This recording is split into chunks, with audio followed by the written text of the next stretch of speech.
આજે જેને ખૂબ જ પરિશ્રમ આપવાના છે આપણે, કારણ કે પીએ સિસ્ટમ ડબલ બુક થઈ ગઈ છે એટલે આપણે નોટ તો કેટલું થઈ ગયું હતું પીએ સિસ્ટમ.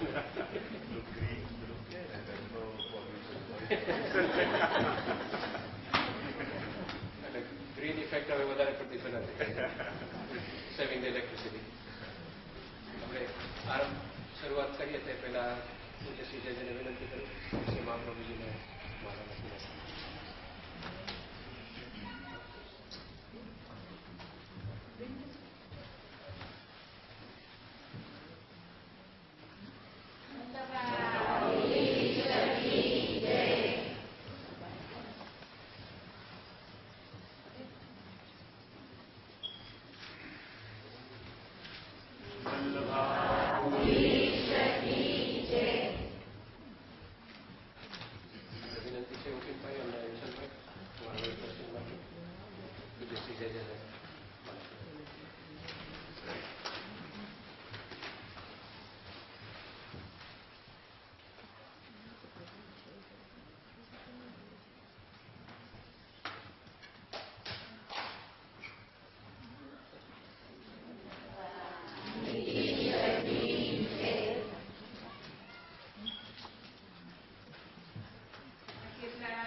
સ્વામી 108 શ્રી વાકેશદાસજી મહોદય શ્રીના ચરણ કમળમાં અમારા સૌના શાસ્ત્ર દરબાર પ્રણામ.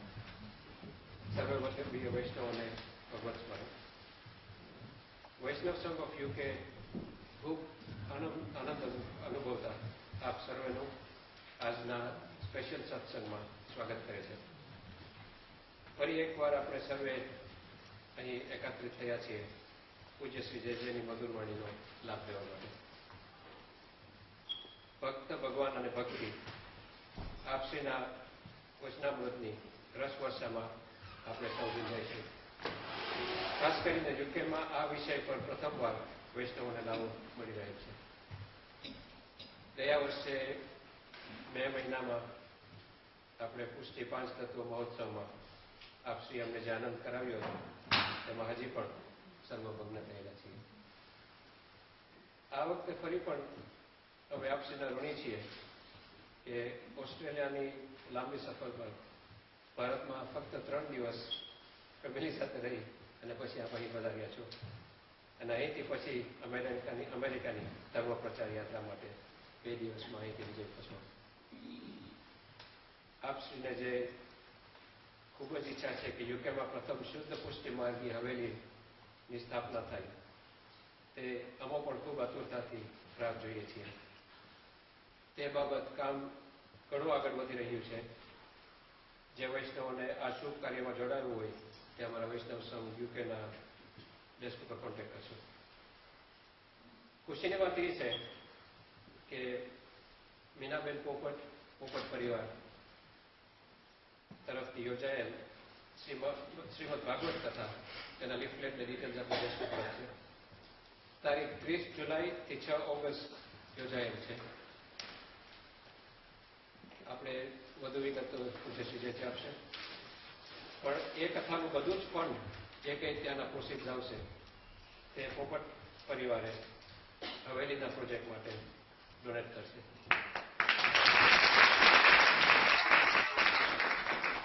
અને અમે પોપટ પરિવાર મીનાબેન પોપટના ખૂબ જ ઋણી છીએ. વૈષ્ણવ સંઘ ઓફ યુકે આપને ખ્યાલ તો છે દર મહિને સત્સંગ પુરુષોના ચાલુ જ હતા. 14મો સત્સંગ અત્યારે ચાલે છે. અમારો આ મહિને થશે એનો.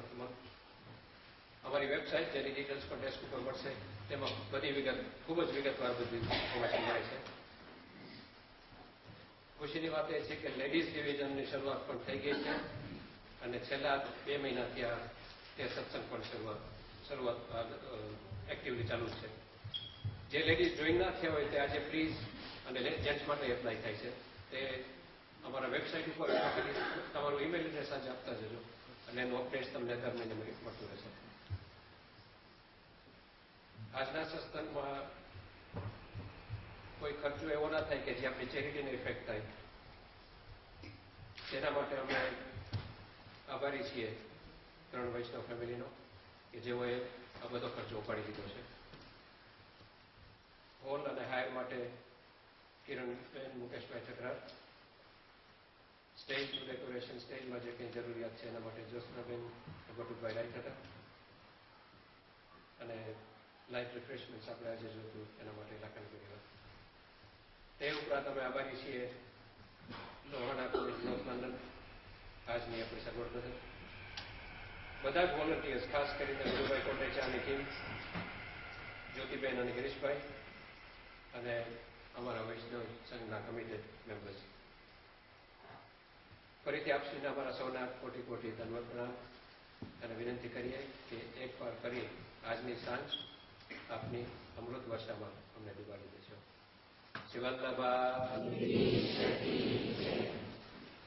Summarize that in English for those who prefer that. In the presence of Pujyapat Goswami Exarch Sri Lakeshwarji, Mother Sri Vasastan Dhanvat Pranam. My Bhagavad Smaran to all the Vaishnavas present. Vaishnava Sangh of UK are extremely pleased to welcome you to this special satsang. Those of you who attended the event last May, we were all blessed to be part of the reciting by Pujya Sri JJ of the Pushti Panch Tattva satsang. Since then, we've all been anxiously awaiting the next occasion to be immersed again in a journey that takes us to the land of Braj. As was the case last year, we are deeply obliged to Pujya Sri JJ for stopping in London for this special satsang by breaking such a highly committed trip to the USA. The fact that Pujya Sri JJ had just arrived from Australia from an equally active tour, and after spending only 3 days in India, has made a visit to us in the UK and then continuing to America. It demonstrates to us all again your selfless, highly charged and unwavering commitment to the teachings of Pushtipan. Pujya Sri JJ's mission over the last 3 visits to the UK has been to launch the first Shuddha Pushti Bhargya principle-based Haveli in the UK. A lot of progress has been made, especially this year, on this project. And for any more information or those Vaishnavas who want to join in this project, please contact our information desk. In this connection, we are extremely pleased and honored to announce that Srimad Bhagavad Saptah has been arranged from the days 30th July to 6th of August this year by Minaben Patel and Patel Parivar. Minaben Popat. Minaben in Indagudi. Minaben Popat and Popat Parivar. The proceeds from that event, all the proceeds from the event have been pledged to the Vaishnava Sangh of UK Haveli project. For the Vaishnava Sangh of UK, I've said before and I'll just repeat it very quickly. Those who have not joined us, do please contact the information desk and register your details today. Or you can register your details via the website. The website is extremely extensive. Upin and Anil have done an extremely good job. And I think you'll see when you visit it the first time the extent of the information from all the satsangs that we've read so far since our inauguration are extremely detailed in there. The ladies division was launched when JJ was here the last time, and for the last 2 months they have been having an active satsang as well. There are also quite a few religious, I would say, items on our information desk, CDs, DVDs, books.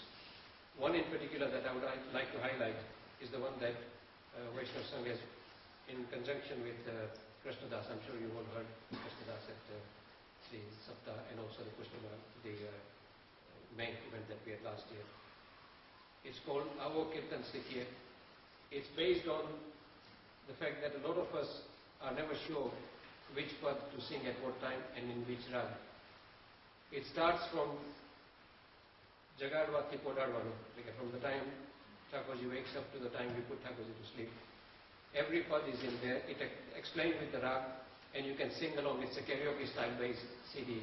So you could actually sing after Krishnadas has sung each line. And it's one way of, I think, learning the actual rag of each pad, a very practical way of doing it. So that's also on our information desk. We are most grateful to the sponsors for today's event. It ensures that the charity kitty does not suffer at all.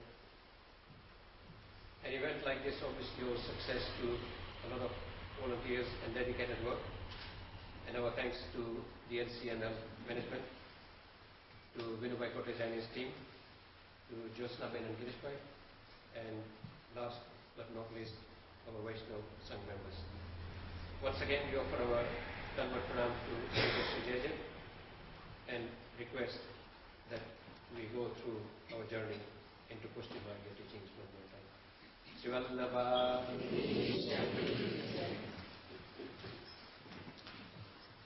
Shri Govardhan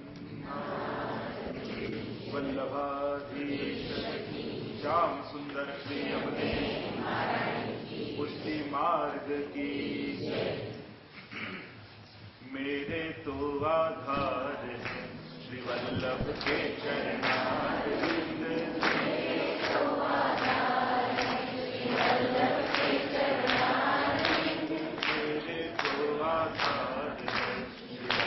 के चरणारविंद मेरे तो आधार है श्री वल्लभ के चरणारविंद मेरे तो आधार है श्री वल्लभ के चरणारविंद श्री वल्लभ के चरणारविंद श्री विठ्ठल के चरणारविंद वल्लभ के चरणारविंद श्री विठ्ठल के चरणारविंद श्री वल्लभ के चरणारविंद श्री विठ्ठल के चरणारविंद वल्लभ के चरणारविंद श्री विठ्ठल के चरणारविंद मेरे तो आधार श्री वल्लभ के चरणारविंद मेरे तो आधार है श्री वल्लभ के चरणारविंद मस्तक को श्रृंगार है श्री वल्लभ के चरणारविंद मस्तक को श्रृंगार है श्री वल्लभ के चरणारविंद श्री वल्लभ के चरणारविंद श्री विठ्ठल के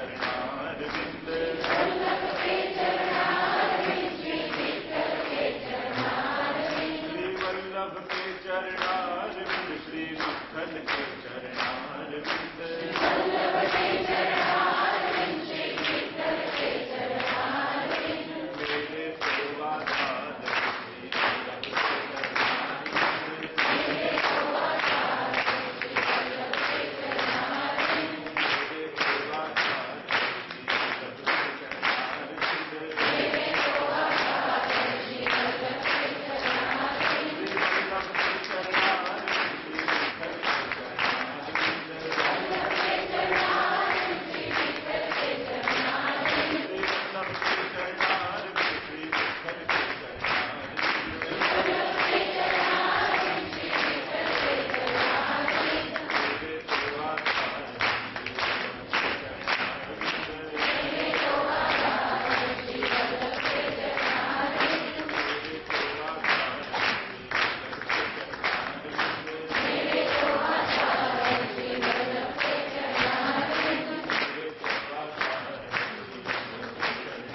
चरणारविंद मेरे तो आधार श्री वल्लभ के चरणारविंद गोवर्धन वल्लभाधीश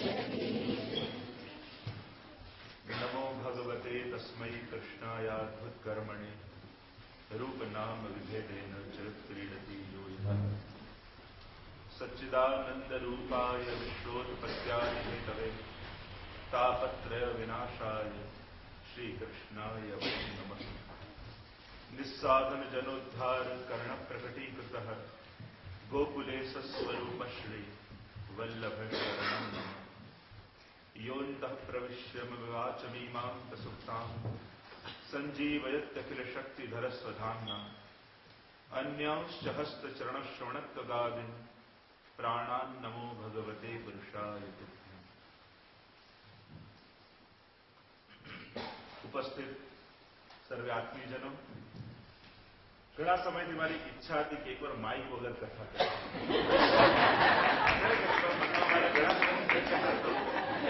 પણ ચલો આ ટેસ્ટિંગ ઠાકોરજી કરે છે કે 1.5-2 કલાક બોલી શકે છે કે નહીં, પછી 7 દિવસ આવે.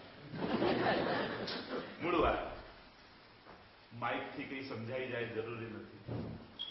પહેલા લાઇટો નહોતી, પણ દીવામાં પણ વાંચીને 4 વેદોને મોઢે કરી લેતા બધા. આજે હેલોજન લાઇટો છે તો યાદ બેસીને ગોકી થાકી જાય. મૂળ વાત તત્પરતા.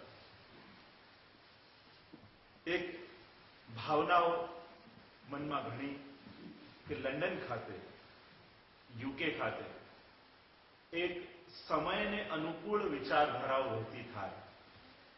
સિદ્ધાંતોમાં કોઈ ફરક ક્યારે થતો નથી, કારણ કે જેનો અંત સિદ્ધ થઈ ગયો છે એને સિદ્ધાંત કહેવાય.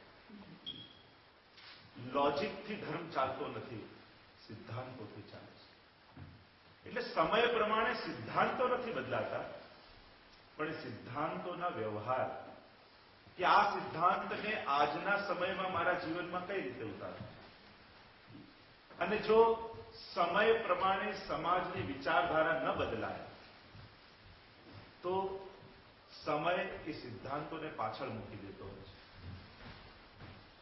દાદા જેમ કરતા હતા એમ એનો દીકરો કરે, અને દીકરો કરતો હતો એમ એના પૌત્ર સુધી વિચારધારા પહોંચે, એમ વિચાર વહેતા રહે એ બહુ જરૂરી છે.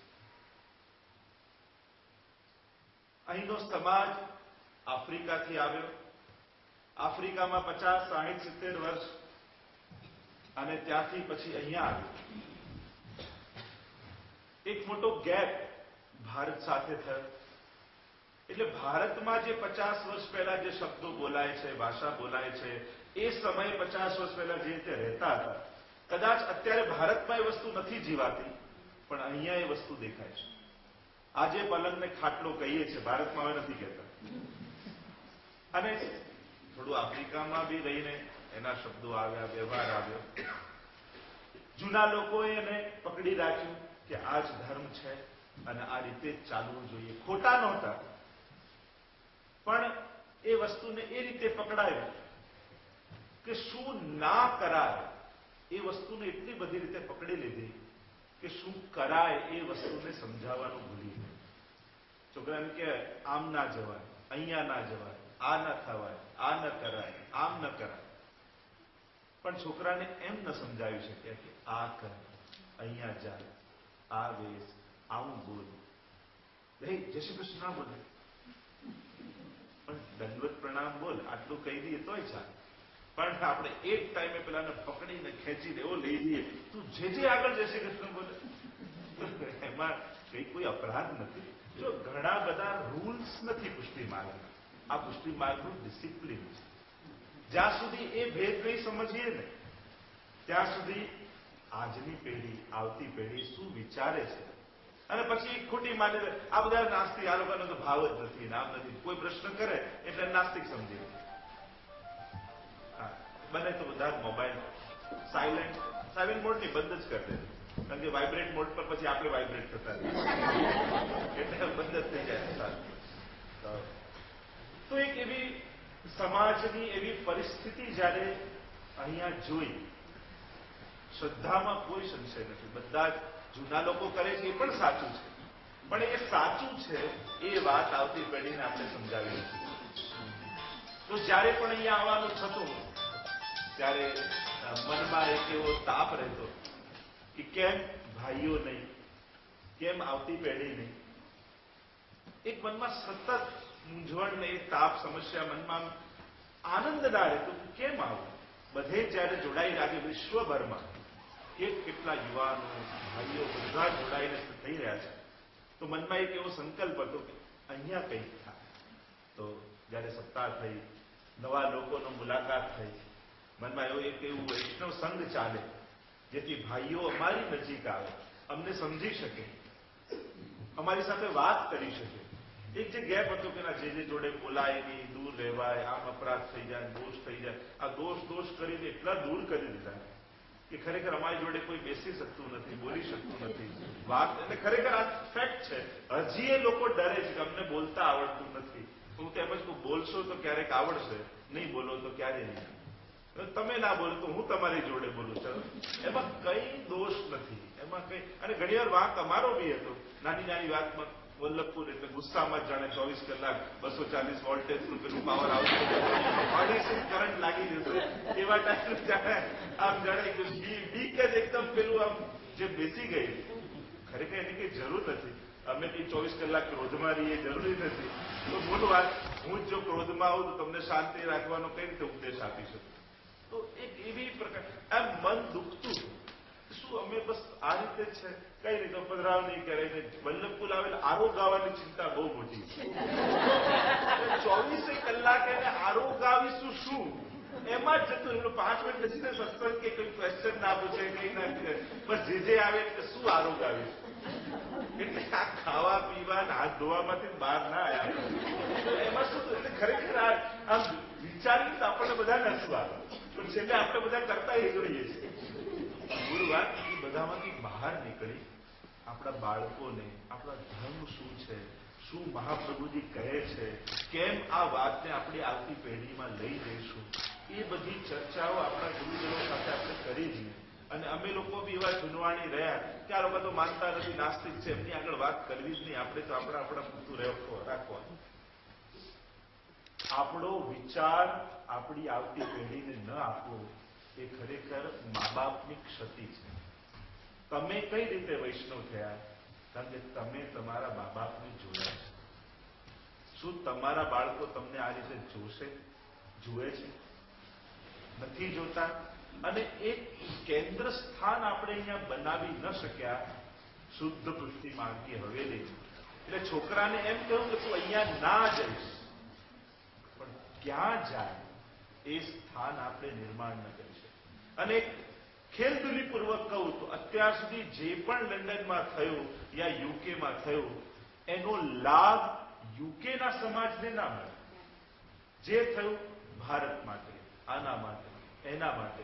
પણ એના વિચાર્યું કે તમારો છોકરો મોટો થઈને પૂછશે કે બા હું ક્યાં પગે લાગવા જાઉં, કારણ કે બીજે તો આપણે જવા નથી દેતા, તો કે ક્યાં પગે લાગવા જવું, તો એનો જવાબ આપણે શોધી ના શકીએ. અને હજી એ વિચારતા નથી કે 15-20 વર્ષ પછી આવતી પેઢી ક્યાં જશે. જો કેન્દ્ર સ્થાનો નહીં બનાવીએ, આપણા ધર્મસ્થાનો હવેલીના નિર્માણ નહીં થાય તો આપણી આવતી પેઢી જશે ક્યાં? એનો જન્મદિવસ હશે, એને કંઈક સારો પ્રસંગ હશે, દિવાળી હશે, ક્યાં દંડવત કરવા જશે? બીજે તો જવા દેતા નથી. અને બીજે ના જવા દઈએ તો ના એને વૈષ્ણવ પૂરો બનાવીએ છીએ, ને બીજે જવા દઈએ. એટલે એ લોકો હંમેશા કન્ફ્યુઝ રહે છે. એને કોઈ પૂછે કે તમારા ધર્મમાં શું, તો કોઈ જવાબ નથી. એટલે હવે સમય એવો આવ્યો છે કે હવે અહીંનો સમાજ અહીંયા માટે કંઈક કરે. તમારા ગામ માટેનું શું? મારો તો પ્રશ્ન જ એ છે કે તમે તમારા બાળકો માટે આજ સુધી શું કર્યું? તમે અત્યાર સુધી ગણતરી કરો કે તમે કેટલા પાઉન્ડ ખર્ચ્યા ધર્મ માટે. આ મનોરથ છે, આ છે, આ છે, બધું જ સાચું. એનું ટોટલ કરજો તો કદાચ આપણે આટલા બેઠા છીએ ને એટલાના પૈસાથી હવેલી બની જાય, જો આપણે વિચાર કરીએ. અને બાળકોમાં આવતી પેઢીમાં વૈષ્ણવ ધર્મના પ્રવાહને આગળ વધારી શકે. તો આ બધું હવે વિચારવાનો સમય આવી ગયો છે કે તમે તમારા ગામ માટે કરો, તમારા નગરમાં એ સ્થાન બને, તમારા નગરમાં એ બધું તમારા બાળકો માટેના કાર્યક્રમો થાય, જેથી આવતી જનરેશનમાં વિચારધારા રહેતી છે. તો હવેનો સમય એ જ છે. તમારા બાળકો ઇન્ડિયા નથી જવાના, જશે તો હવેલી કદાચ 5 મિનિટ પગે લાગી નીકળી જશે, પણ અહીંયા વર્ષના 300 દિવસ તો તમારા ગામમાં જ રહેવાના છે. તમારા ગામમાં કંઈક થશે તો તમારી આવતી જનરેશનને લાભ મળશે. એટલે હવેની વિચારધારા બધા જ નક્કી કરીએ કે તમારા ગામ માટે હવે તમે કંઈક કરો. તો એવી વિચારધારાઓ સાથે આપણે આગળ વધ્યા. થોડા મહિનાઓ પહેલા જે પ્રોજેક્ટ લોન્ચ કર્યો હવેલીનો લેસ્ટર ખાતે, બસ એના પેપર વર્ક ચાલી જ રહ્યા છે. ટૂંક સમયમાં તમને એમની વધાઈ મળશે. હજી એ વૈષ્ણવને જોડાવાની અપીલ કરું છું વિચાર કરો, તમારું કામ છે, તમારા દેશમાં આ બની રહ્યું છે અને તમારે જ આને પૂરું કરવાનું છે. અત્યાર સુધી ઘણું કર્યું, હવે સાચા સમયે સાચી કામ કરવું એ બહુ મહત્વનું છે. જ્યારે સમયની માંગ હોય ને એ સમયે ત્યાં ઉભા રહે. આ કોઈના બીજા માટે નહીં, તમારી જનરેશન માટે તમે ખર્ચી નથી રહ્યા, વાવી રહ્યા છો. એક વસ્તુ યાદ રાખજો, એક હોય છે ખર્ચવું, એક હોય છે વાવવું. આ આપણે જે કરીએ છીએ ને વાવી રહ્યા છે. અને વાવો એટલે તરત ફળ ન દેખાય, એમ લાગે કે આ ક્યારે ઉગશે, પણ તમારી જયારે નેક્સ્ટ જનરેશન આવશે એને આ ફળ મળવાનું છે. એટલે હવે તમે તમારા માટે કરો. અમારા લોકો માટે તમે બહુ જ કર્યું છે. વલ્લભ પુલને તમે બહુ જ સાચવ્યા છે, સાચવો જ છો ને સાચવજો, ના નથી. પણ હવે તમારી આવતી જનરેશન માટે ક્યારે કરો? તમે બધું જ કરો છો, પણ હવે મારી ખાસ તમને અનુરોધ છે, તમારા બાળકો માટે હવે આ સ્થાનો કરવાના છે. અને તમારા બધાની જવાબદારી છે કે આપણે બધા મળીને આમાં લાગી જઈએ. તમારા જે પરિચિત જે પણ વૈષ્ણવ છે, નક્કી કે તમારી પાસે પેમ્પલેટ છે, ના હોય તો હજી મળશે, કે એક નામ હવેલીમાં તમારું જરૂર હોય. વર્ષમાં આપણે 2500-5000 ન કાઢીએ, આપણે દર મહિને થોડા થોડા કાઢો તો વર્ષે થઈ જાય. કેમ ન થઈ શકે? બધું જ સંભવ છે. તો આ કાર્ય કરવાનું સમજીને ચાલો. હવે સમયની માંગ શું છે, સમયને નહીં ઓળખો તો સમયના પ્રવાહમાં ક્યાંય કેટલાય ધર્મો મટી ગયા. એમ શું વૈષ્ણવ ધર્મનું 20 વર્ષ પછી જયારે અહીંયા બેસેલા 50 વર્ષના લોકો કદાચ નહીં હોય 25-30 વર્ષ પછી, ત્યારે તમને એવું લાગે છે કે વૈષ્ણવ ધર્મ રહેશે જો આપણે આ બધા સ્થાનો નહીં બનાવે? વિચાર કરો. આપણે બધાએ વિચારવાનું છે. આ બધા આપણા બધાનો પ્રશ્ન છે, મારો એકલાનો નથી, એ કોઈ આચાર્યનો નથી. તમારા ઘરમાં તમારો વૈષ્ણવ ધર્મ, તમારા ઠાકોરજી તમારા ઘરમાં રહેશે તમારા ગયા પછી. ચલો હવેલીની વાત તો બાજુમાં રાખીએ, હવેલી નહીં કરો ને તો તમારા ઘરમાં પુષ્ટાયેલા ઠાકોરજી પણ તમારા ઘરમાં નહીં રહે. આ વાત લખી રાખી. એટલે આ કેવલ કોઈ હવેલી એક સ્થાનની વાત નથી. તમારા એ 2x2 નું ખાનું, એ મંદિર એ કેવલ કોઈ ભગવાનનું મંદિર નથી, આપણા વૈષ્ણવ સંસ્કારોનું એક કેન્દ્ર છે. એ છે ને ઠાકોરજી બિરાજી છે. એ નાનકડું મંદિર આપણી આખી પરંપરાનું પ્રતીક છે, કે જે પરંપરામાંથી આપણે આવી રહ્યા છીએ આટલા વર્ષોથી. અને એ પરંપરા જો સાચવવી હોય તો આ બધું કરવું પડશે નિર્માણ. તો સંકલ્પિત થઈ અને આ કાર્યમાં લાગવાનું છે. આજનો વિષય ભક્ત, ભગવાન અને ભક્ત. બધાને સંભળાય છે ને વાત? રાજુ હોય પછી ગોળે લઈને તૈયાર રહે.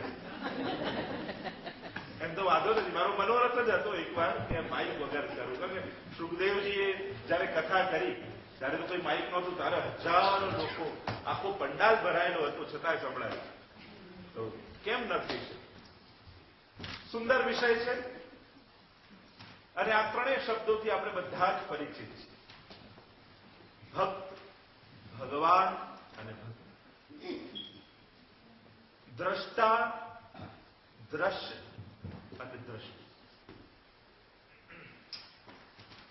એક જોનાર એને દ્રષ્ટા કહેવાય. એક જે જોઈ રહ્યા છે એને દ્રશ્ય કહેવાય. અને એક જે દેખાઈ રહ્યું છે એને દ્રષ્ટિ કહેવાય. આ ત્રણ વસ્તુ છે અને આ ત્રણમાં જ આખું જગત છે. હવે આ દ્રષ્ટા, દ્રશ્ય એને જ્ઞાન માર્ગ રીતે પણ જોઈ શકાય અને ભક્તિ માર્ગ રૂપે પણ જોઈ શકાય. આજે ચર્ચા ભક્તિની કરવાની. ખરેખર તો આ ત્રણ શબ્દ એવા છે ને કે એના ઉપર આખી કથા થાય 7 દિવસ. એટલા ગૂઢ છે. કારણ કે આ ત્રણેય શબ્દને જો વેદમાં જોવા જઈએ, ઉપનિષદમાં જોવા જઈએ, પુરાણોમાં જોવા જઈએ, ભગવદ્ ગીતાજીમાં જોવા જઈએ, સ્મૃતિઓમાં જોવા જઈએ, તો બધામાં શબ્દો આપણને મળે છે. એ જ ભગવાન શબ્દને અનેક રૂપે સમજાવવામાં આવે, એ જ ભક્તિ શબ્દને અનેક રૂપે સમજાવવામાં આવે, એ જ ભક્ત શબ્દને અનેક રૂપે સમજાવવામાં આવે. પણ હમણાં હું સમયને અનુકૂળતા જોઉં, હું કેવલ ભાગવતજી અને ભગવદ્ ગીતાજી એનો બેઝ લઈશ અને એના ઉપરથી આ ત્રણ શબ્દો સમજવાની કોશિશ કરીશ. ભક્ત, ભગવાન અને ભક્તિ. ભક્ત અને ભગવાનને જે જોડી રાખે છે, દ્રષ્ટા અને દ્રશ્ય, એને જોડનારું કયું તત્વ છે કે દ્રષ્ટિ. દ્રશ્ય દ્રષ્ટા અને એની વચ્ચેનું જે બ્રિજ કહી શકાય, સેતુ કહી શકાય, એને કહેવાય દ્રષ્ટિ. એમ જ ભગવાન, ભક્ત અને એને સાધનારું કોઈ તત્વ છે તો એ છે ભક્તિ. એટલે ભક્ત, ભગવાન ને ભક્તિ એ ત્રણ શબ્દોમાં પહેલો શબ્દ લઈએ ભક્તિ. આપણે બધા જ ભક્તિ શબ્દથી બહુ પરિચિત છે. કોઈ કીર્તન કરવા બેસે તો ક્યાં ભક્તિ કરે છે, કોઈ પાઠ કરવા બેસે તો ક્યાં ભક્તિ કરે છે, કોઈ સેવા કરવા બેસે તો ક્યાં ભક્તિ કરે છે, કોઈ યાત્રા કરવા જાય તો ક્યાં ભક્તિ કરે છે. ભક્તિ કહેવાય કોણ? ભક્તિ શબ્દ, ભક્તિ શબ્દની ત્રણ જણાએ વ્યાખ્યા આપી છે આપણા શાસ્ત્રો. ત્રણ આચાર્ય ભક્તિના કહી શકાય. ભક્તિ એમ તો કહેવા જાવ તો 84 પ્રકારની છે, 84 ટાઈપની છે. ભક્તિ શબ્દ છે નાનો, પણ બહુ જ ઊંડાણને લઈને પોતાની અંદર બેઠેલો છે આ ભક્તિ શબ્દ. ત્રણ હિન્દુ ધર્મના ભક્તિ શબ્દની વ્યાખ્યા કરનારા આચાર્ય છે. એક છે સાંડિલ્ય મુનિ, બીજા છે નારદજી અને ત્રીજા છે વ્યાસજી. આ ત્રણ જણાએ ભક્તિ શબ્દને સમજાવ્યો. ભક્તિનો પ્રાય સંસ્કૃતમાં જો એનો અર્થ કરવા જઈએ તો ભજ ધાતુને તિન પ્રત્યે લાગવાથી ભક્તિ શબ્દ બને છે. અને ભજ ધાતુનો સંસ્કૃતમાં અર્થ થાય છે ભજ સેવાયામ. સેવવું એને ભક્તિ કહેવાય. સેવનના અનેક પ્રકાર છે, એની થોડી થોડી ચર્ચા કરીશું આપણે. આજે એક જો કોઈ પણ વસ્તુને ત્રણ દ્રષ્ટિએ જોવાય. શાસ્ત્રોએ ત્રણ દ્રષ્ટિ આપી. એક છે ભ્રમરાવલોકન. જેમ એક ભ્રમર હોય ને, એ કોઈ ફૂલ ઉપર બેસે તો એનો આખો એ રસ ચૂસીને પછી જ ફૂલ પરથી ઉડે. એમ શાસ્ત્રમાં એક દ્રષ્ટિ છે ભ્રમરાવલોકનની. કોઈ તત્વને લઈને તમે બેસો, એનું A to Z પ્રારંભથી લઈને અંત સુધી એના બધા જ પાસાઓને જોવા, એ ભ્રમરાવલોકન દ્રષ્ટિ કહેવાય. બીજું છે સિંહાવલોકન. સિંહ ચાલતો હોય ને તો આગળ આગળ જાય, પણ થોડી વાર ચાલે પાછળ જવું, પછી પાછો આગળ ચાલે, પછી પાછળ જવું. તો શાસ્ત્રની બીજી દ્રષ્ટિ, શાસ્ત્રને જોવાની, સિંહાવલોકન, કે આગળ જેમ જેમ સમજતા જાઓ અને પાછળનું રેફરન્સ લેતા જાઓ. આ શાસ્ત્રને જોવાનો બીજો પ્રકાર. અને ત્રીજો છે વિહંગાવલોકન.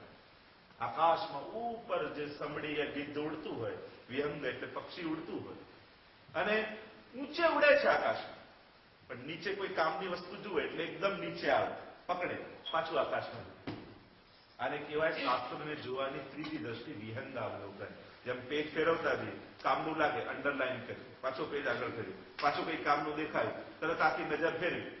એમ આજે જે આ ત્રણેય શબ્દોની આપણે ચર્ચા કરીશું એ વિહંગાવલોકન દ્રષ્ટિથી કરીશું, કે જે તત્વનું છે, કામનું આપણા માટે જે ઉપયોગી છે એ તત્વોને જોઈશું અને પાછા આગળ જતા જઈશું. તો આ ત્રણ દ્રષ્ટિ છે શાસ્ત્રો.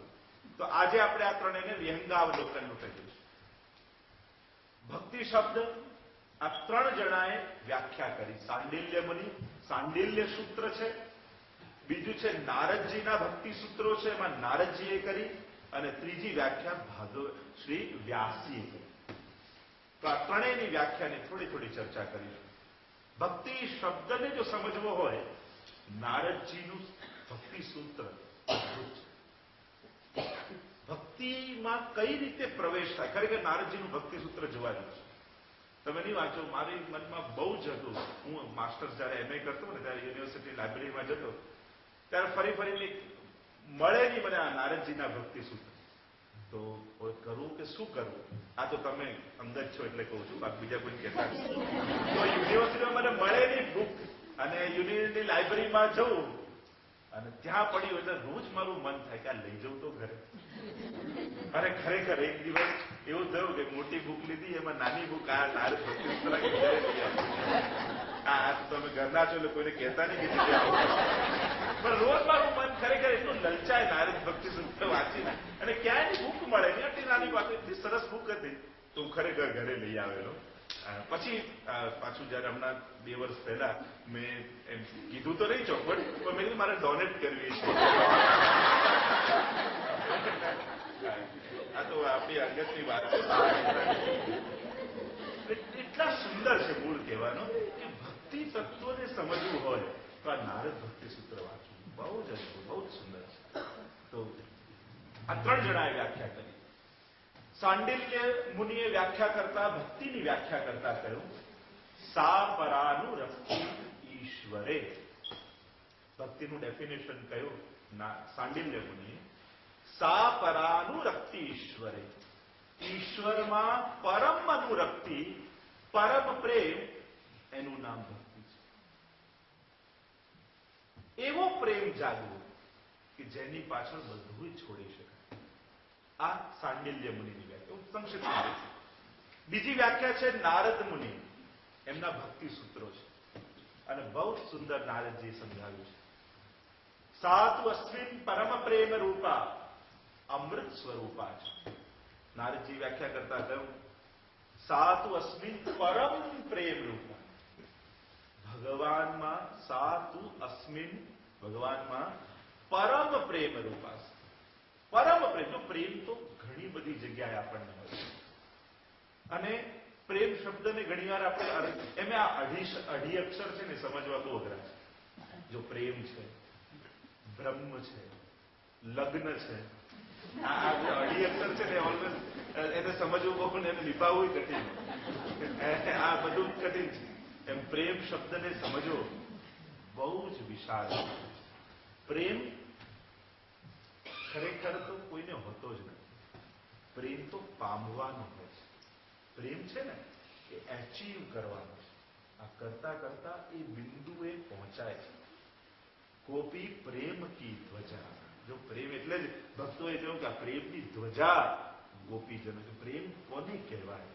એ તો ખરેખર આ દીનતા, વિરહ, પ્રેમ, ભક્તિ, આ તો એવા વર્ડ્સ છે ને કે આખું જીવન નીકળી જાય સાંભળવા. એવી ચરમ સીમાએ આ બિંદુઓ છે. આપણે કહીએ હું ભક્તિ કરું છું, મને વિરહ, આપણને વિરહ તો કેવી કક્ષા હોય. આપણને દીનતા તો પ્રગટ થાય. કેવી પ્રગટ થાય? આપણને તો પશ્ચાતાપ હોય છે, દીનતા નથી હોતી. આપણે આ નથી થતું, પેલું નથી થતું, નામ કરવું જોઈએ. આ તો પશ્ચાતાપ કહેવાય અને દીનતા ન કહેવાય. આને વિરહ ના કહેવાય. વિરહ તો ફલ અવસ્થા છે. આપણે તો જે શબ્દો, આ મોટા મોટા શબ્દોના પ્રયોગ કરીએ છીએ ને, ઘણી વાર એમ થાય કે આવા શબ્દોના પ્રયોગ કરવા માટે આપણે ખરેખર અધિકારી છીએ. આ કેવા શબ્દો? આ શબ્દો તો ભગવદીઓ ને ગોપીજનો માટે છે કે વિરહમાં કેવો વિરહ પ્રબળ થાય કે રોમ રોમ સળગતો હોય ને એવું લાગે, એને વિરહ કહેવાય. તો આ તો પશ્ચાતાપ. આપણે તો બહુ નાની હજી પ્રારંભમાં છે, પણ આશાવાન છીએ કે આવા શબ્દો બોલતા બોલતા પણ ક્યાંક એ હૃદયમાં ક્યારેક પ્રગટ થઈ જશે.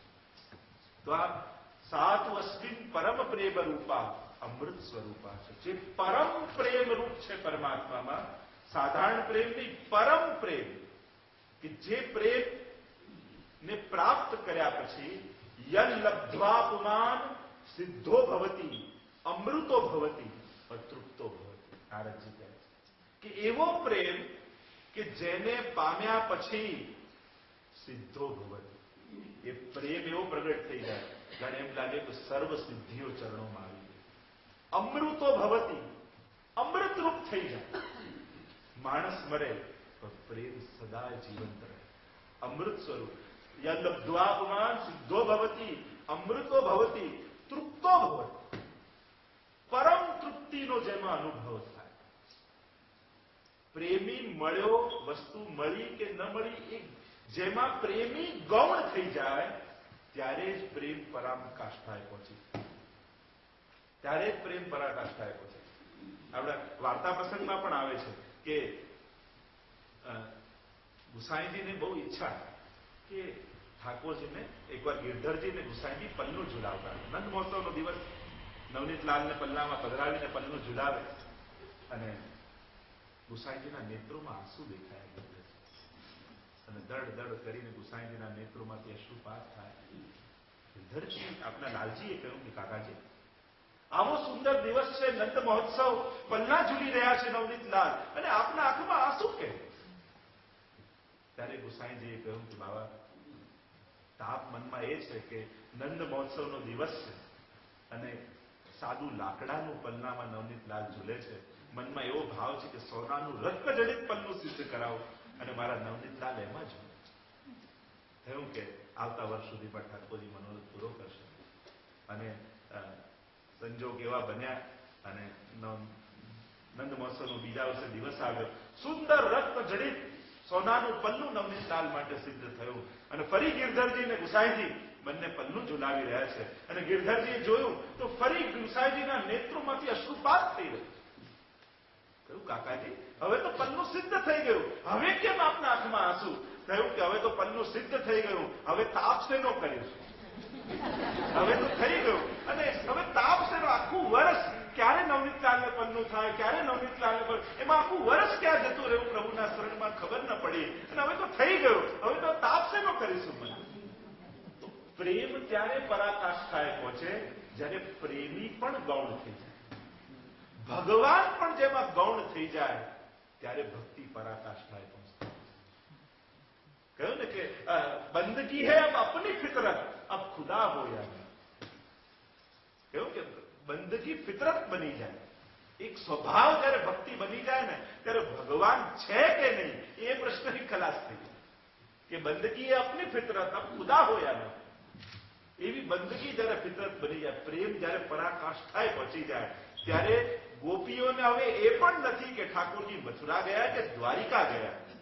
પ્રેમમાં જ ઠાકોરજી બિરાજે છે, ભક્તિમાં જ ભગવાન બિરાજે છે. એ ભક્તિની પરાકાષ્ઠા. તૃપ્તો ભવતી, એ ભક્તિનો ઓડકાર હોય છે, એક પરમ આનંદની અનુભૂતિ હોય છે કે રોમ રોમમાં એની શ્રદ્ધામાં જયારે ભગવાન બેસી જાય, પહેલા ભગવાનમાં શ્રદ્ધા હોય અને પરાકાષ્ઠા થાય ને ત્યારે શ્રદ્ધા જ ભગવાનનું રૂપ લે. પહેલા ભગવાનમાં શ્રદ્ધા, પછી શ્રદ્ધામાં ભગવાન.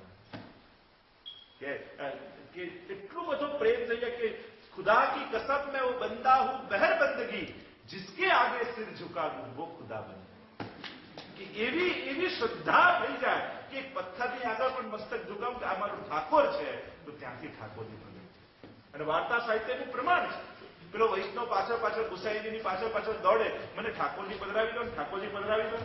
એટલામાં ગુસાઈજીને એક પથ્થરની ઠોકર વાગી અને પથ્થરની ઠોકર વાગી તો પથ્થર ગગડતો આ વૈષ્ણવના હાથમાં આવી અને એને થયું કે ગુસાઈજી મને ઠાકોરજી પધરાવી. અને હવે તો એને લઈ ગયો ઘરે અને સ્નાન કરાવે, શૃંગાર ધરે, વસ્ત્ર ધરે અને ઇતિહાસ એ પ્રમાણ આપે છે કે એમાં શ્રીનાથજી બાબા એને અનુભવ કરાવે. આ અવસ્થા જો સાતુ અસ્મિન પરમ પ્રેમ રૂપા અમૃત સ્વરૂપા છે યલબ્ધ્વા પુમાન. વાહ, મારું નૈરોબી બી આવી ગયું. અહીંયા મને જો તો ઓસ્ટ્રેલિયાના બી વૈષ્ણવ છે અને આ નૈરોબીના બી હવે આવી ગયા. અમદાવાદના પણ છે. હા, અમદાવાદના બી છે. યલબ્ધ્વા પુમાન સિદ્ધો ભવતી અમૃતો ભવતી તૃપ્તો ભવતી. અમૃત રૂપ થાય અને પરમ તૃપ્તિનો અનુભવ જે કરાવે એનું નામ ભક્તિ છે. નારદજી કહે છે, પહેલી સાંડિલ્ય મુનિની વ્યાખ્યા ભક્તિની, બીજી નારદજીની વ્યાખ્યા અને ત્રીજી વ્યાખ્યા વ્યાસજીએ કરી જેને મહાપ્રભુજીએ સ્વીકાર કર્યો. એ જ વાત છે પણ એ વાતને વિસ્તારથી સમજાવીને નારદજી કહે, વ્યાસજી કહે. વ્યાસજી ભક્તિની વ્યાખ્યા કરતા કહે, મહાત્મ જ્ઞાન પૂર્વસ્તુ સુદૃઢ સર્વતોધિક સ્નેહ ઇતિ ભક્તિ. એ જ પ્રેમ શબ્દને થોડુંક સુવ્યવસ્થિત કરી વ્યાસજી વ્યાખ્યા કરે છે ભક્તિ. 3 સ્ટેપ વ્યાસજી આપે કે ભક્તિ કહેવાય કોણ. આ કીર્તન કરીએ ને, સેવા કરીએ ને, કથા કરીએ ને, મનોરથ કરી, ભક્તિ કોને કહેવાય? તો સ્ટેપ્સથી સમજાવી એક સુંદર ડેફિનેશન, સુંદર વ્યાખ્યા વ્યાસજી આપે. સૌથી પહેલું સ્ટેપ આપ્યું, જેને ભજો છો, જેની ભક્તિ કરવાની છે તેને મહાત્મ જ્ઞાન પૂર્વસ્તુ. સૌથી પહેલા મહાત્મ જ્ઞાન એનું હોવું. તમે કોને ભજો છો, કોને માનો છો, કોને સેવો છો, કોને ગાઓ છો, એ જેને ગાઈ રહ્યા છો એને જાણો છો, એને સમજો છો. મહાત્મ જ્ઞાન પહેલા હોવું જોઈએ. આજે શ્રદ્ધા બહુ વધી છે પણ દ્રઢતાનો અભાવ છે. કારણ કે શ્રદ્ધા, મહાપ્રભુજી ક્યારેય નથી કહેતા કે આંખો બંધ કરીને શ્રદ્ધા કરો. મહાપ્રભુજી તો એમ કહે, શાસ્ત્રમ અવગત્ય મનોવાવ દેહૈ શ્રી કૃષ્ણ સેવ્ય. શાસ્ત્રને જાણવું. મહાત્મ જ્ઞાન શેનાથી થશે? જેને ભજી રહ્યા છો, ભગવાનને કઈ રીતે ઓળખશો? એ શાસ્ત્ર, લોજિકથી નહીં. લોજિક શાસ્ત્રની આજ્ઞા આગળ બહુ નાના છે. એ તો જેની જેટલી વધારે બુદ્ધિ એ પ્રમાણે લોજિક આપી શકે. લોજિકથી એ પણ સાબિત થઈ શકે કે ભગવાન છે, લોજિકથી એ બી સાબિત થઈ કે ભગવાન નથી. પણ ભગવાન બિયોન્ડ ધ લોજિક છે. આ લોજિકથી પર છે. દરેક વસ્તુને લોજિકથી ન સમજાય. માને બાળક માટે કેટલો પ્રેમ છે, તો બાળક હંમેશા મોટો થાય ને એમ લાગે કે માં મને જ પ્રેમ નથી કરતી, એના લોજિક આપ્યા. પણ એના લોજિકથી માના હૃદયમાં ક્યારે એમ નથી થતું કે મારો પ્રેમ ઘટી ગયો. એ જયારે પોતે મા બાપ બને ને ત્યારે એને સમજાય કે ના, બા સાચી હતી, બાપુજી સાચા હતા, આપણને વળતા હતા. દરેક છોકરાને યુવાનીમાં એમ લાગે છે કે આ મા બાપ મારા દુશ્મન છે, મને આનંદ કરતા રોકે છે. પણ પોતે જયારે મા બાપ થાય છે ને ત્યારે પોતાના મા બાપ જેવા જ થઈ ગયા, એવા જ થઈ જાય છે. કારણ કે એ પણ છોકરાને સેમ ટ્રીટ કરતા હોય છે. પણ એ ત્યારે સમજાય કે જયારે એ સ્ટેજ પર હોય. યુવાનો બેઠા છે તો એટલું કહીશ કે જીવનમાં મોટા નિર્ણયો લેવા હોય ને તો ફ્રેન્ડને પૂછવા કરતા મા બાપને પૂછો. હવે સીધી સાદી વાત છે કે તમે કોઈ બીમારી થઈ હોય તો કોઈ નવા ડોક્ટર પાસે જાઓ કે અનુભવી ડોક્ટર પાસે જાઓ? અનુભવી પાસે જ જાઓ. એમ આપણો ફ્રેન્ડ છે ને એ બધા નવા ડોક્ટર છે. મા બાપ છે ને જૂના બહુ અનુભવી ડોક્ટર છે. તો એને ચેકઅપ કરાવું, એને પૂછીને કરવું તો જીવનમાં સાચો માર્ગ મળે. જો અનુભવી જેમ ગુરુજન છે, આચાર્ય છે, ઘણી વાર એની આપણે, કારણ કે જે સાધારણ વ્યક્તિ માટે વર્તમાન છે એ જ અનુભવી વ્યક્તિ, જે ભવિષ્ય છે એ જ અનુભવી માટે વર્તમાન છે. જેમ કોઈ બ્રિજ નીચે તમે ઉભા હો અને કોઈ એક ગેલેરી પર ઉભો છે. હવે બ્રિજ પરથી ગાડી આવી રહી છે તો જે ગેલેરીમાં ઉભો છે ઊંચે બીજા ત્રીજા માળે, એના માટે પ્રેઝન્ટ ટેન્સ છે કે કાર આવી રહી છે. પણ જે બ્રિજની નીચે ઉભો છે એ કે ક્યાં કાર છે, હમણાં થોડી આવે, એ તો આવશે જયારે દેખાશે. એના માટે ફ્યુચર છે, પણ પેલો ઉપર ઉભો છે એના માટે પ્રેઝન્ટ છે. વસ્તુ ઘટના એક જ છે. એમ જ જીવનમાં સમજદાર વ્યક્તિને ભવિષ્ય પહેલેથી દેખાય છે અને નાદાન વ્યક્તિને એ વસ્તુ દેખાતી નથી. એટલે જીવનમાં સમજાતું ન હોય તો કોઈ શ્રેષ્ઠ વ્યક્તિનો આશ્રય પૂછવામાં આપણે ક્યારે નાના નથી થઈ. જીવનમાં કંઈ પણ મૂંઝવણ આવે ને પૂછવું, બેસવું. ગુરુજન આગળ પણ શાંતિથી બેસો, વાત કરો. એમાં કંઈ જ ખરાબ નથી. એમાં એમાં કોઈને શ્રમ નથી પડવાનો, કોઈ અપરાધ નથી થવાનો, કોઈ નારાજ નથી થઈ જવાનું. બેસીને વાત કરો. હું ભગવાનમાં નથી માનતો એવું પણ બેસીને કહો ગુરુજન કે મને શ્રદ્ધા નથી, બતાવો શું કરવા. હું તો કહું જે મનમાં આવે પૂછો. કેમ ના પૂછી શકાય? બધી જ વાત થાય. આપણે ગુરુજનો આગળ આપણી વૈષ્ણવ ધર્મની સૌથી મોટી તકલીફ જ એ થઈ છે કે આપણે દિલ ખોલીને આપણા ગુરુજનો પાસે બેસી નથી શક્યા. આજ સુધી આપણા દિલની વાત નથી કરી શક્યા, રડી શક્યા નથી ગુરુજનો પાસે બેસી. એકવાર ગુરુ પાસે બેસીને દિલ ખોલી દેશો ને, જો કેવો ભક્તિમાં આનંદ. ખરેખર આ અમારી બહુ મોટી ભૂલ હું માનું છું. અમારા જ હું કહું કે અમે ખરેખર બેસીને આજે વૈષ્ણવમાં ભાવ બહુ ખૂબ ભાવ છે, પણ આજે એવું અત્યાર સુધી ન થયું કે કોઈ ગુરુજન આવીને આમ ખભે હાથ ફેરે કે બેટા હું તારી જોડે છું, તું કે તને શું તકલીફ છે. જો આવું 20 વર્ષ પહેલા કોઈએ કહી દીધું હોત ને તો આજે કંઈક તસવીર જુદી હોત આપણા સમાજ કે અમે બેઠા છીએ તારા માટે, તું બોલ તને શું તકલીફ છે. હૂંફની જરૂર છે, જ્ઞાનની જરૂર નથી, પ્રેમની જરૂર છે સમાજને. વૈષ્ણવ સમાજને એમના ગુરુજનોનો હૂંફ મળી છે. સાચે કહું ને તો એક એવા દીકરા જેવા વૈષ્ણવ સમાજ છે કે જેને ક્યારે માનો મળો જ ના હોય. એ ખરેખર હું મારી ભૂલ માનું છું અમારા લોકોની કે અમે તમને હૂંફ ના બેટા કહીને માથે હાથ ન ફેરવી શકીએ. આ એક ક્ષતિ રહી ગઈ. જો ખરેખર કોઈ પ્રેમ આપનાર મળી જાય કે તું ચિંતા ને બોલતા વાંધો નહીં, હું સમજી જઈશ, તારો ભાવ ચોખ્ખો છે ને, આવો બેસ બેટા, હું તારી પાસે છું, તો કઈ દે, હું તારી જોડે છું, તને શું કરવું જીવન, તારું સુખ દુઃખ સાંભળ્યું નહીં આપણા ગુરુજી.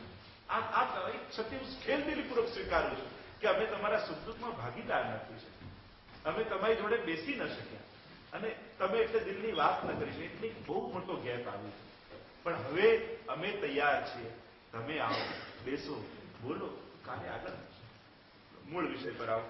તો ભક્તિ મહાત્મ જ્ઞાન પૂર્વસ્તુ, પહેલું સ્ટેપ કે જેને ભજો છો એનું મહાત્મ જ્ઞાન. બીજું સુદૃઢ, જેને ભજો છો એમાં તમારો પ્રેમ દ્રઢ હોય, સુદૃઢ, અને સર્વતોધિક સ્નેહ, સર્વથી અધિક સ્નેહ, એનું નામ ભક્તિ. વ્યાસજી વ્યાખ્યા કરી ભક્તિ શબ્દની 3 સ્ટેપમાં: મહાત્મ જ્ઞાન પૂર્વક, સુદૃઢ, સર્વતો અધિક સ્નેહ, એનું નામ. 3 સ્ટેપમાં વ્યાખ્યા કરી.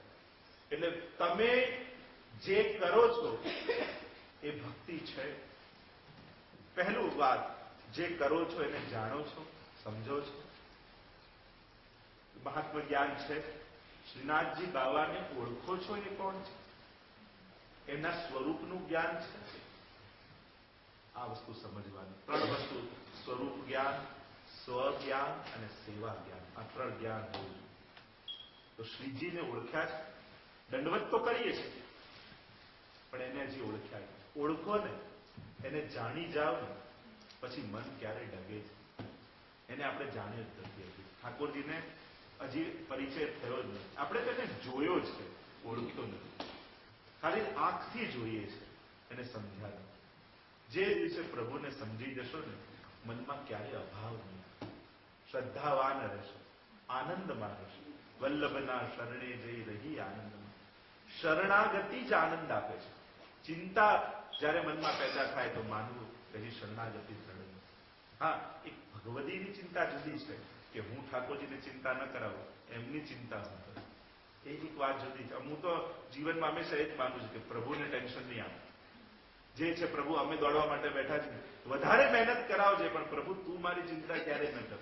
હું તો અમને ઠાકોર એવી રીતે કે પ્રભુ જીવનમાં ક્યારેય એવું મારાથી થાય નહીં, એવું બોલાય નહીં, કે એવું કંઈક કરાય નહીં કે જેથી મારી ચિંતા આપને કરી.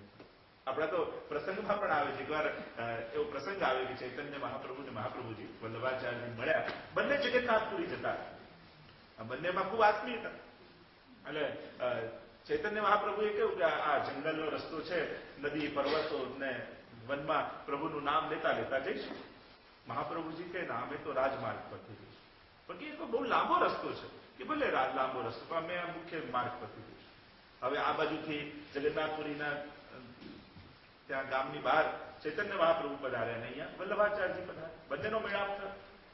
અને ત્યાં ચૈતન્ય મહાપ્રભુએ કહ્યું કે આ લાંબા રસ્તેથી કેમ પધાર્યા? આ વનનો રસ્તો ટૂંકો હતો, આનંદથી કાર્ય કરતા કરતા પહોંચી જાય.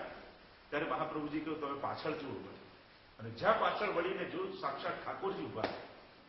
તો કહ્યું આટલામાં કે આવું કેમ?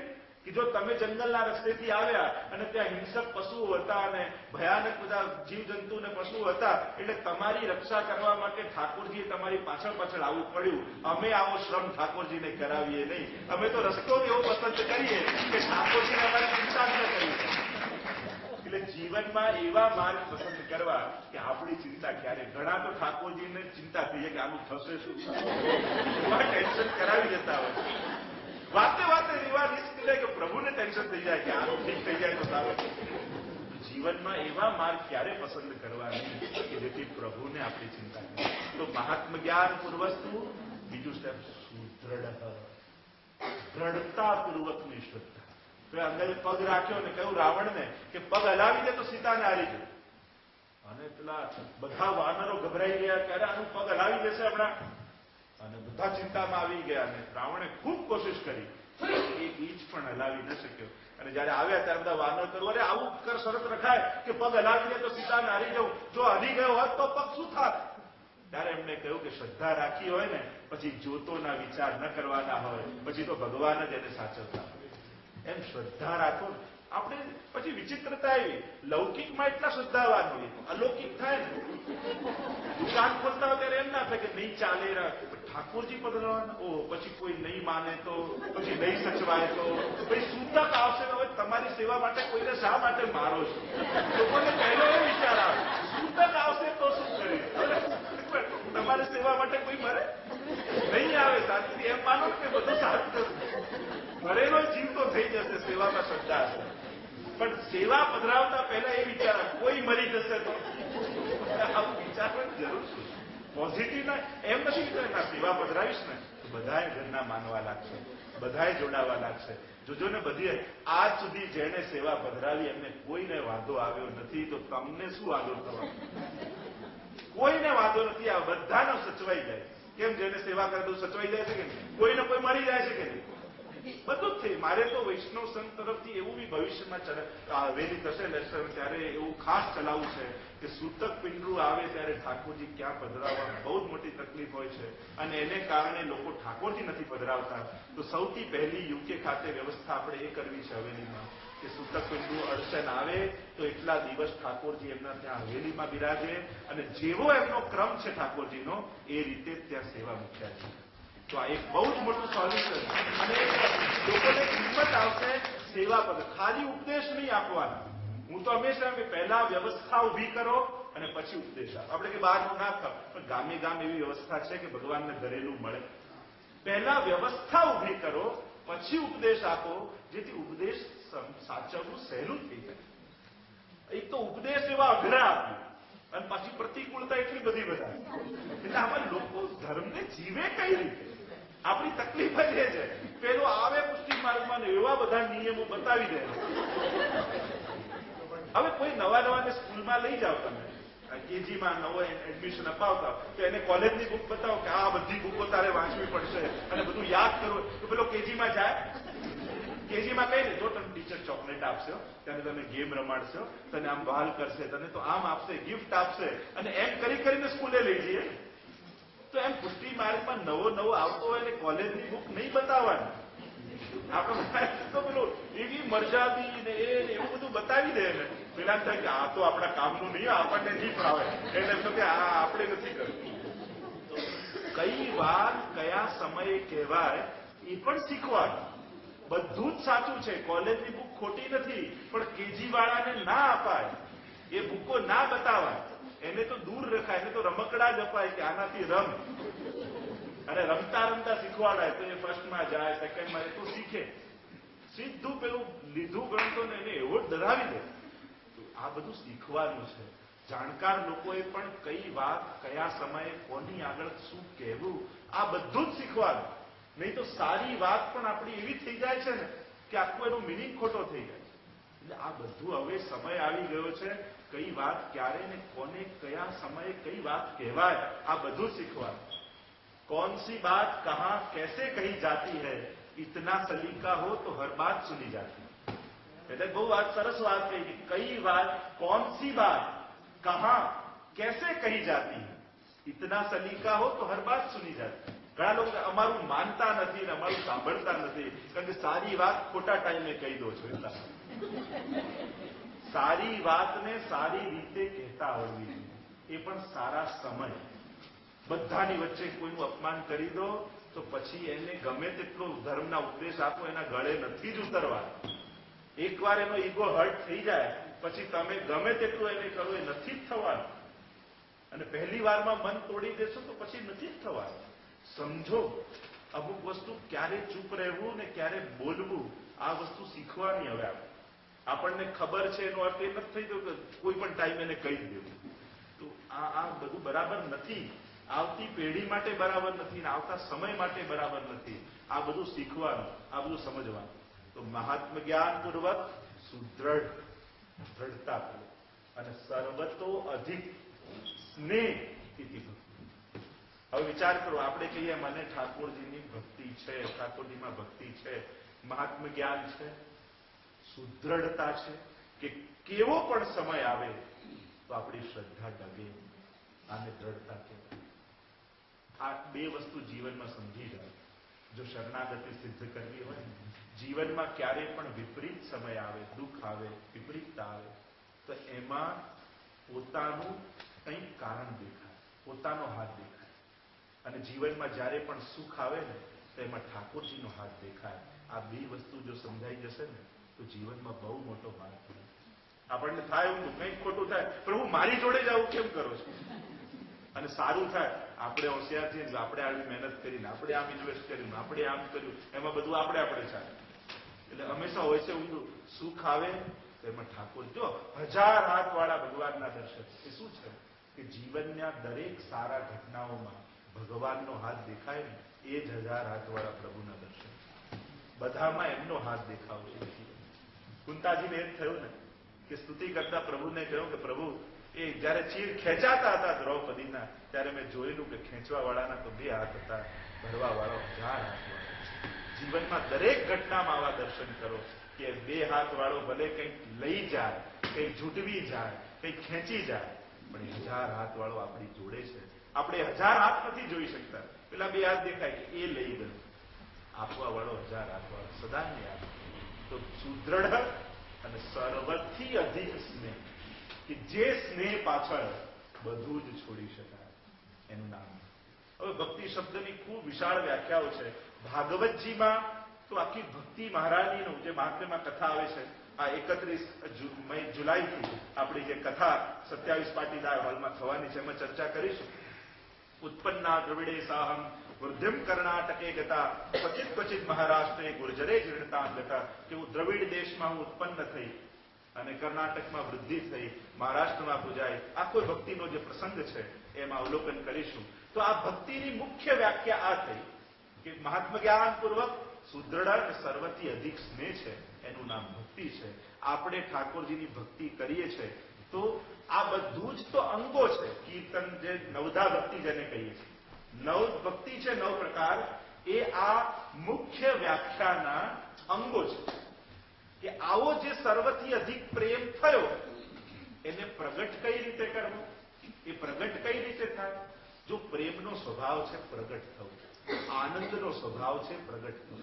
આ પ્રગટ થયા વગર રહી શકતું જ નથી. તમારા મનમાં આનંદ આવે ને તો તમે આમ શાંતિથી ના બેસો, એ પ્રગટ થાય, સહજ છે. તમારા ચહેરા પર કોઈ કે માત્ર આજે આનંદમાં રાખો છો, એમ પ્રેમ પણ. પ્રેમ છિપાયા ના છિપે, જાગટ પરગટ હોય, મુખ કશું બોલે નહીં તો નૈન દેત હૈ. કે મુખથી ન બોલો તો આંખોથી પ્રગટ થઈ જાય, પ્રેમનો સ્વભાવ છે. તો હવે આ જે વ્યાખ્યા કરી ભક્તિની, એ પ્રગટ કઈ રીતે થાય? તો કે 9 પ્રકાર, 9 રીતે પ્રગટીકરણ.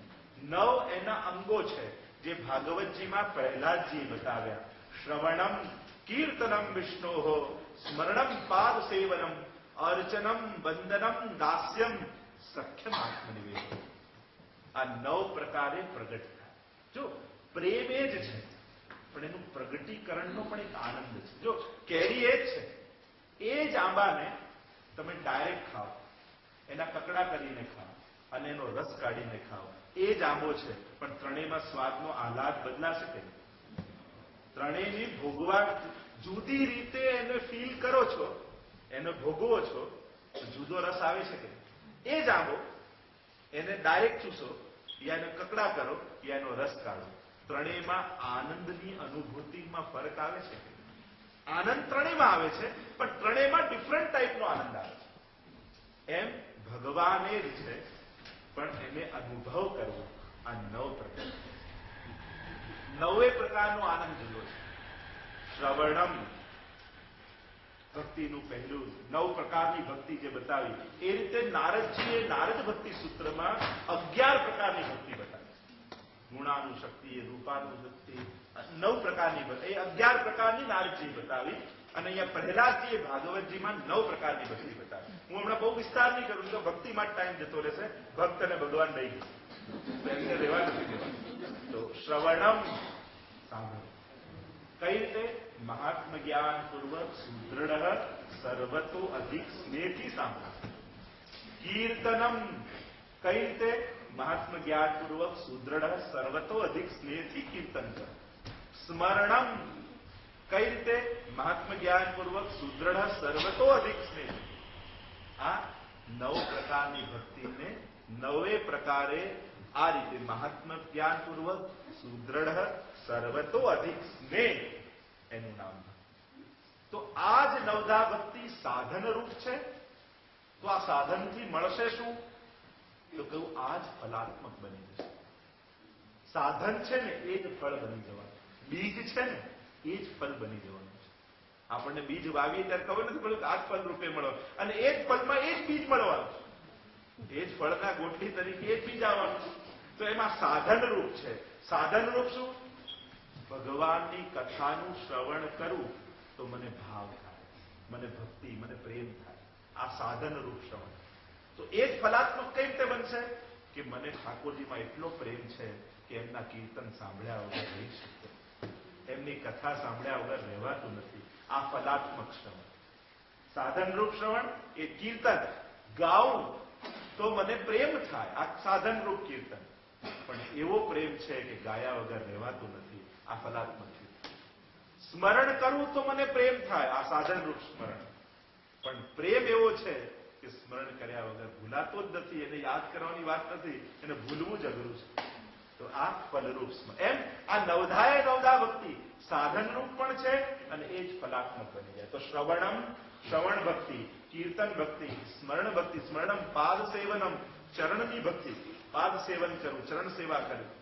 શ્રવણમ કીર્તનમ વિષ્ણુ, સ્મરણમ પાદ સેવનમ, અર્ચન કરું.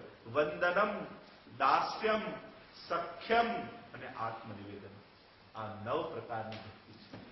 આ નવધા ભક્તિ જેને કહી શકાય. તો સંક્ષિપ્તમાં ભક્તિને શબ્દને હું અહીંયા વિરામ આપું છું કે આ મુખ્ય વ્યાખ્યા 3 આચાર્યોએ કરી. સાંડિલ્ય મુનિએ, નારદજીએ અને વ્યાસજીએ. વ્યાસજીની વ્યાખ્યા મહાપ્રભુજીએ પણ સ્વીકાર કરી છે. એટલે એનો જ વિસ્તાર છે.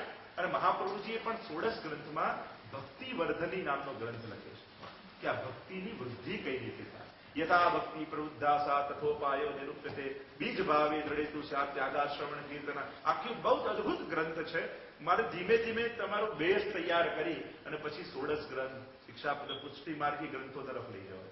પણ બેઝિક થોડું તૈયાર થઈ જશે ને પછી એ ગ્રંથોનો જયારે અનુભવ કરીશું તો વધારે આનંદ આવશે. તો આ ભક્તિની વ્યાખ્યા કરી 3 આચાર્યોએ અને વ્યાસજીની વ્યાખ્યા સ્વીકાર કરી. મહાત્મ જ્ઞાન જાણી સુદ્રઢ અને સર્વથી વધારે સ્નેહ થવો, પ્રેમ થવો એનું નામ ભક્તિ. અને એ ભક્તિ 9 પ્રકારની શાસ્ત્રોમાં બતાવી. અને 10મી ભક્તિ પણ આચાર્યોએ કહી કે આ 9 ભક્તિ કરતા કરતા 10મી પ્રેમ લક્ષણા ભક્તિ જે ગોપીજનોને સિદ્ધ છે એ સિદ્ધ થાય. તો આ ભક્તિ શબ્દની વ્યાખ્યા ભગવદ્ ગીતામાં પણ ભગવાન 12 અધ્યાય ભક્તિ યોગ કહેવાય છે કે એમાં પણ બતાવ્યા છે ભક્તોના લક્ષણ. કહેવાય છે ભક્તિ યોગ. સભક્ત મે પ્રિય, ભક્ત કેવો ગમે, કે એમાં પણ ભક્તિના પાસા છે. પણ ભક્તિ પણ મુખ્ય 2 પ્રકારની સમજી શકાય. એક મર્યાદા ભક્તિ, બીજી પુષ્ટિ ભક્તિ. એટલે મર્યાદા ભક્તિનો ઉલ્લેખ ભાગવતજીના મહાત્મ્યમાં છે કે ઉત્પન્ના દ્રવિડે સાહમ, દ્રવિડ દેશમાં ઉત્પન્ન થઈ. પણ આપણા ભગવતીઓએ તો ગાયું છે કે ભક્તિ ગોકુલથી પ્રગટી. પુષ્ટિ ભક્તિ તો ગોકુલથી પ્રગટી છે. જે હેરી હે નંદરાય કે આનંદ ભયો, એ જે કીર્તનમાં ગાઈ કે નંદરાયને ત્યાં આનંદ, પણ છેલ્લે કહ્યું પરમાનંદ બળ્યો ગોકુલ. ગોપીઓના ઘરમાં તો પરમાનંદ થયો છે તેનો અનુભવ. હવે એ બહુ જ ઊંડાણનો અને શુદ્ધ પુષ્ટિ માર્ગી વિષય છે કે જેનો વિસ્તાર કરવા જઈશ તો ઘણો જશે કે આ ભક્તિ ગોપીજનોમાં કેટલા પ્રકારની વિદ્યમાન છે. ભાગવતજીમાં પણ જે ભક્તિના ભેદ બતાવવામાં આવ્યા, ભક્તિનું સ્વરૂપ બતાવવામાં આવ્યું, તો કપિલ ભગવાને ભાગવતજીમાં 4 પ્રકારની ભક્તિ બતાવી છે. તામસ ભક્તિ, રાજસ ભક્તિ, સાત્વિક ભક્તિ અને નિર્ગુણ ભક્તિ. તામસ ભક્તિ એ છે કે જે વેર ભાવથી ભગવાનને ભજે છે. જેમ રાવણ, કંસ, શિશુપાલ. ભગવાન તો એને પણ ભક્તિ કહે છે. કોઈ પણ ભાવે ભગવાન સાથે જોડાવ ને, ભગવાન એને દ્વેષ કે વેર નથી કહેતા. ભગવાન કે આ પણ મારી તામસ ભક્તિ. કારણ કે એક વસ્તુ યાદ રાખો, ભગવાન ક્યારેય પણ કર્મોના ફળ આપતા નથી. કર્મનો સિદ્ધાંત ભલે ભગવદ્ ગીતામાં ભગવાને કર્યો, પણ આજ સુધી ભગવાને કોઈને પણ સ્વર્ગ અને નરક આપ્યા હોય એવું સાંભળ્યું? કે આ રાવણ આવ્યો અને ભગવાને માર્યો અને એને નરકમાં નાખ્યો એવું સાંભળ્યું? કોઈ પણ કથામાં એવું સાંભળ્યું કે ભગવાને આને મારીને નરકમાં નાખ્યો? હંમેશા શું સાંભળીએ? ભગવાન કૃષ્ણે કંસને માર્યો અને એનો ઉદ્ધાર. પ્રભુ ક્યારે પણ કર્મ કોઈ પણ શરણે આવે તો ભગવાન ચોપડા ખોલીને બેઠા? ક્યારે સાંભળ્યું કે આટલા પાપ કર્યા છે ને આટલા પુણ્ય કર્યા છે, તું આ ફળ ભોગ? પ્રભુ કર્મનો સિદ્ધાંત ભગવદ્ ગીતામાં કહે છે. વાત 100% સાચી, પણ એ પણ વાત 100% સાચી છે કે ભગવાનના શરણે ગયેલાઓને ભગવાને ક્યારે પણ કર્મના હિસાબ કર્યા નથી. પ્રભુ ક્યારે પણ કર્મના ફળ આપતા જ નથી. શરણે કોઈ પણ ભાવે ગયો હોય ને તો વેર ભાવે ગયો. ભગવાન કહે છે કે વેર નથી, તામસ ભક્તિ. પ્રભુ કેવા કૃપાળુ, જો કેટલો આપણને એક વિશ્વાસ ભગવાન. પ્રભુ કોઈને જીવ કહ્યું મેં બહુ પાપ કર્યા છે, વાંધો નહીં, સર્વ ધર્માન પરિત્યજ્ય મામ એકમ શરણમ વ્રજ અહમ ત્વામ સર્વ પાપેભ્યો મોક્ષયિષ્યામિ મા શુચિ. કે હું તારા બધા પાપોને માફ કરવા તૈયાર છું, મારી પાસે તો આવ. મોટી વાત છે, પાપથી ડરો નહીં, અપરાધથી. હું બહુ ક્રોધી છું, હું બહુ લોભી છું, હું આવો છું, હું આવો છું, મને આ વ્યસન છે, મને. પણ શું થઈ ગયું? ભગવાન કે છે છોડ. ભગવાન તો કે તું જેવો છું મારી શરણે આવ, હું તારી પાસે બધું છોડાવીશ.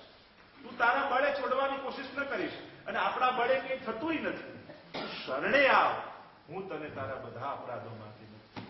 તો પ્રભુ તો કેટલી બાહેધરી આપે છે. અને આવી વાત આપણે નથી કહેતા કે પ્રભુ તૈયાર છે, આપણે આમ ના કરીશ, આમ ના કરીશ, આ છોડ, પેલું કર, આમ કર, એટલા બધા નિયમો આપી દે. પ્રભુ તો કે તું મારી પાસે મારો તો થા, હું તને બાધામાંથી મુક્ત કરીશ. એટલે જેવો છે ને, મહાપ્રભુજી પણ પેલા રૂપ મુરારીદાસ આવ્યા અને શિકારી હતા, લોહીથી ખરડાયેલા વસ્ત્રો, કહ્યું કે મારો ઉદ્ધાર થઈ શકે? મહાપ્રભુ કે હા, ઉદ્ધાર થઈ શકે, ત્યાં સ્નાન કરીને આવો.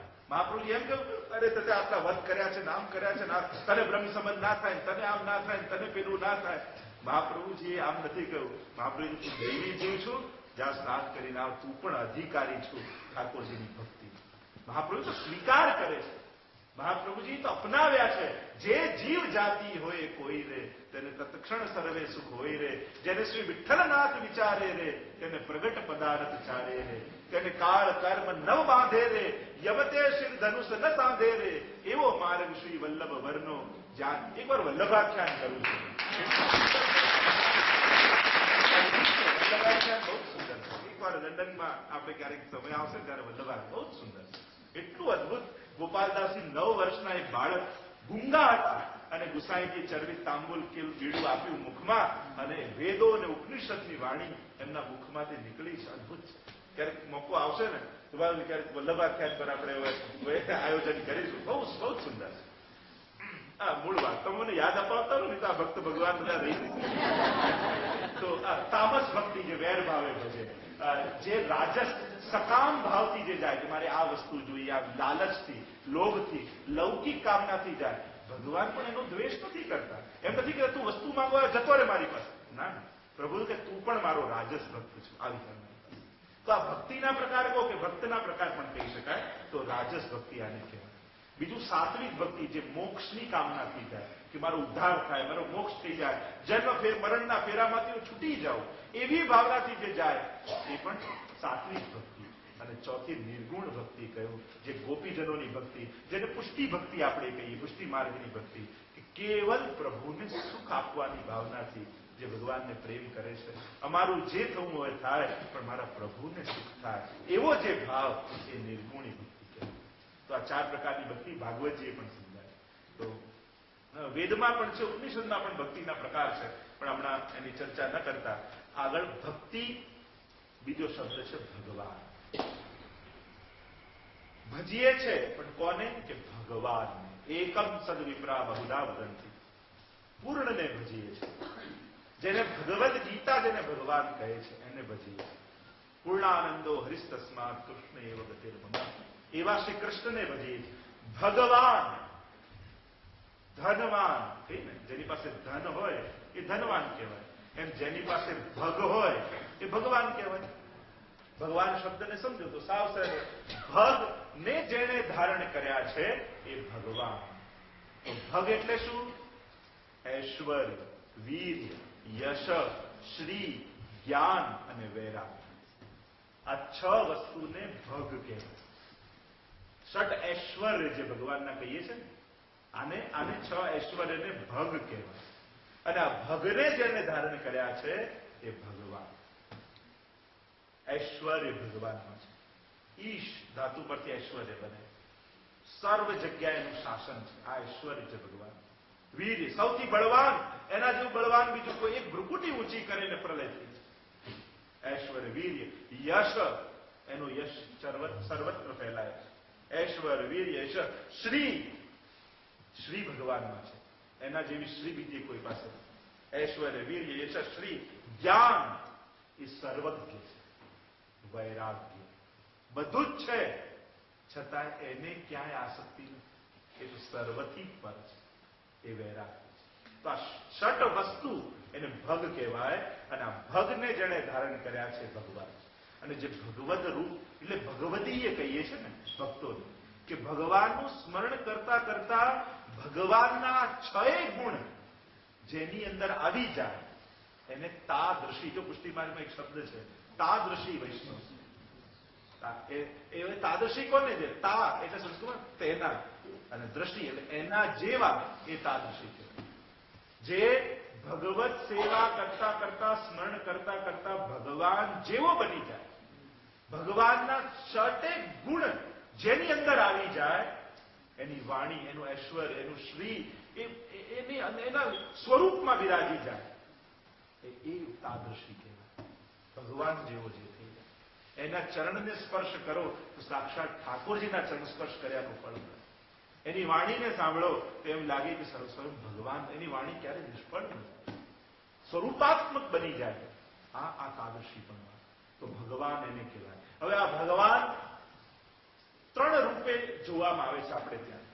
જે ભગવદ્ ગીતામાં પણ ભગવાન કહે યસ્માત ક્ષરમતીતો અહમ અક્ષરાદપી ચોત્તમ અતોસ્મી લોકે વેદે ચ પ્રથિત પુરુષોત્તમ. 3 રૂપ પરમાત્મા. ક્ષર જે પરિવર્તનશીલ, જેમાં જગત રૂપે કણ ઈશ્વર બને છે, એ ક્ષર રૂપ.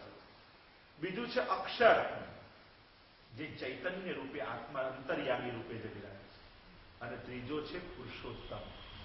ઘણી વાર આપણે એથી સાંભળતા ભગવાન, અરે ક્યાં ભગવાનને ભજો, તમે જ ભગવાન છો. એમ નથી કહેતા કે અમે જ ભગવાન છે. તો ઘણા એમ માને છે, ઘણા એમ કહે છે કે ના, તમારી અંદર ભગવાનનો અંશ છે. તો સાચું શું? આપણે જ ભગવાન છીએ કે આપણી અંદર ભગવાનનો અંશ છે, કે કણકણમાં ભગવાન છે, કે આપણે જેની સેવા કરીએ છીએ એ ભગવાન છે? આમાં ભગવાન છે કોણ? તો કે આ બધું જ સાચું છે. એ જ ભગવાન છે. આ બધું રૂપે જે છે એ ભગવાન છે. એ કણકણમાં પણ છે, એ અંતર્યામી રૂપે પણ છે, અને એ પરમા જેને સેવીએ છે એ પણ છે. એ સેવ્ય રૂપે છે. આ 3 વાત સાચી. પણ એક વસ્તુ યાદ રાખો, ક્ષર છે કે પરિવર્તનશીલ છે જગત રૂપે, એ વિદ્યમાન છે. એટલે જ ભાગવતજીમાં પણ ભગવાનનો પરિચય બહુ સુંદર રીતે આપ્યો. પહેલા જ શ્લોકમાં મહાત્મ્યમાં સચ્ચિદાનંદ રૂપાય વિશ્વોત્પત્યાદિ હેતવે તાપત્રય વિનાશાય શ્રી કૃષ્ણાય વયમ નમઃ. પ્રભુ કેવા છે? સચ્ચિદાનંદ રૂપ. સચ, ચિદ અને આનંદ. એટલે કે આ ક્ષર પરમાત્મા પણ સચ્ચિદાનંદ રૂપ છે, અક્ષર પરમાત્મા પણ સચ્ચિદાનંદ રૂપ છે, અને જેની સેવ્ય રૂપે જેની સેવા કરીએ છીએ એ પણ સચ્ચિદાનંદ છે. અને 2 મહાન એક પરંપરાઓ આપણે ત્યાં છે, એક નિરાકાર અને એક સાકાર. જે ભગવદ્ ગીતામાં પણ અર્જુને પ્રશ્ન કરેલો છે કે આમાં શ્રેષ્ઠ કોણ, એની ચર્ચા પણ થયેલી છે. એટલે એની ચર્ચા જે સંપૂર્ણ છે એ પરમાત્મા છે. એ નિરાકારે છે અને સાકારે છે. જીવિત જાકી રહી ભાવના જૈસી પ્રભુ બોલે. પણ જે રૂપને ભજો છો એ ફળને તમે પામો છો. અંશ છે ભગવાન 6 રૂપે પરમાત્મા છે. અંશાંશ, અંશાવતાર, આવેશ અવતાર, કલા અવતાર, પૂર્ણ અવતાર અને પરિપૂર્ણ અવતાર. આ 6 અવતાર 6 ડિફરન્સ રૂપે પરમાત્મા છે. તમે કોને ભજો છો એને પામો છો. જેને ભજો છો એને પામશો. ભગવાન તો ભગવદ્ ગીતામાં કે યો યો યામ યામ તનુમ ભક્ત શ્રદ્ધયા અર્ચિતો વિચ્છતિ તસ્ય તસ્યામ ચલામ શ્રદ્ધામ તામેવ વિદધામ્યહમ. જે જેને ભજે છે એમાં શ્રદ્ધા એને દ્રઢ કરી દો. એક વસ્તુ યાદ રાખો, તમે જેને ભજો છો એને જ પામવા ઈચ્છો છો, કે પેલાને ખોટું ના લાગી જાય યા એ નારાજ ના થઈ જાય એટલે પગે લાગો છો? મોટા ભાગે એવું થાય ને કે આમને નહીં લાગીએ તો નારાજ થઈ જશે, નફરત થઈ જશે. દોષ છે. આટલા વર્ષોથી કરતા હતા ને હવે નહીં કરીએ તો ખોટું લાગી જશે ને અમારું સત્યાનાશ થઈ જશે ને ઘર બરબાદ. લોકોને આ બીક મોટા ભાગે ભય ચાલે. અને ભક્તિ શબ્દમાં ક્યાંય ભય આવ્યો? મહાત્મ જ્ઞાનપૂર્વક સુદૃઢ સર્વથી અધિક સ્નેહ, એનું નામ ભક્તિ. આ લોકો એવા બીવડાઈ દીધા છે. અરે ભગવાન જ્યાં હોય ત્યાં ભય હોતો જ નથી. અભયમ સત્વસંશુ. જ્યાં અભયત્વ છે ત્યાં જ ભગવાન છે. અને આપણી તકલીફ એ છે કે આપણે ભગવાનથી ડરેલા છે. જે ભગવાન ભયને દૂર કરે છે એને જ પગે કેમ લાગીએ છીએ? કારણ કે એનાથી ભય લાગે. ભગવાન કોઈનું બગાડતા નથી. હવે એને જ ભજો ને જે બગાડતો ના હોય. તો મૂળ વાત, તમે જેને ભજો છો એને પામવા ઈચ્છો છો, અને જેને પામવા ઈચ્છો છો એને ભજો. અને જેને ભજશો એને પામશો, એમ શાસ્ત્ર કહે છે, પ્રભુ પોતે કહે છે. તો મૂળ વાત, શ્રીનાથજી બાવાને પામવા છે તો એને ભજો. હવે એને ભજવાના કઈ રીતે? એનો પ્રકાર છે. જે દેવને ભજો એવા થઈને ભજાય છે. આપણે શાસ્ત્રની આજ્ઞા. એટલે જો જેની ઉપાસના થતી હોય ને, પૂજારી યા ભજનારો એવો થઈને ભજે. જેમ માતાજીની ઉપાસક હોય તો આખું બધું જેવું માતાજી જેવું વેશ ધારણ કરે એ રીતે ઉપાસના કરતો. શિવજીના જે ઉપાસક હોય તો ભભૂત લગાડે, વાઘાંબર પહેરે. એટલે શાસ્ત્રની એવી આજ્ઞા છે કે જે દેવને ભજો છો એવા થઈને એને ભજો. અને એટલે જ જો આપણે ઠાકોરજીને ભજતા હોય તો તિલક લગાડી, શંખ ચક્ર ગદા પદ્મે ધારણ કરવા. ખરેખર પ્રભુ ચતુર્ભુજ છે અને ચતુર આયુધ છે. તો આ ચાર હાથ તો આપણે ધારણ કરાય છે, મુદ્રાઓ. અને પ્રભુ જેવા થઈને, એટલે આપણે કે ધોતી બંડી ધારણ કરતા હોય, આ બહેનો સાડી, ગોપી બનીને, વ્રજભક્ત બનીને સેવા કરી. જો આ રૂલ નથી, આનું ડિસિપ્લિન છે કે જેને ભજો છો ને એને ગમે એવા થઈને ભજો. આપણે ઠાકોરજીને એમ નથી બતાવું કે ફલાણા બેન સેવા કરે છે. ઠાકોરજીને તો જોઈને એવું જ લાગવું છે કે મારી ગોપી મને લાલ લડાવે.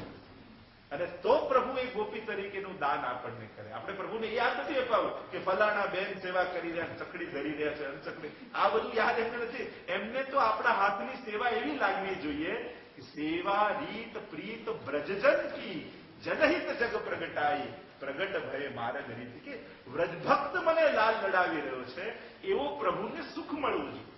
અને પ્રભુ આપણને કોઈ નામથી આપણને વ્રજભક્ત જાણીને કૃપા કરે.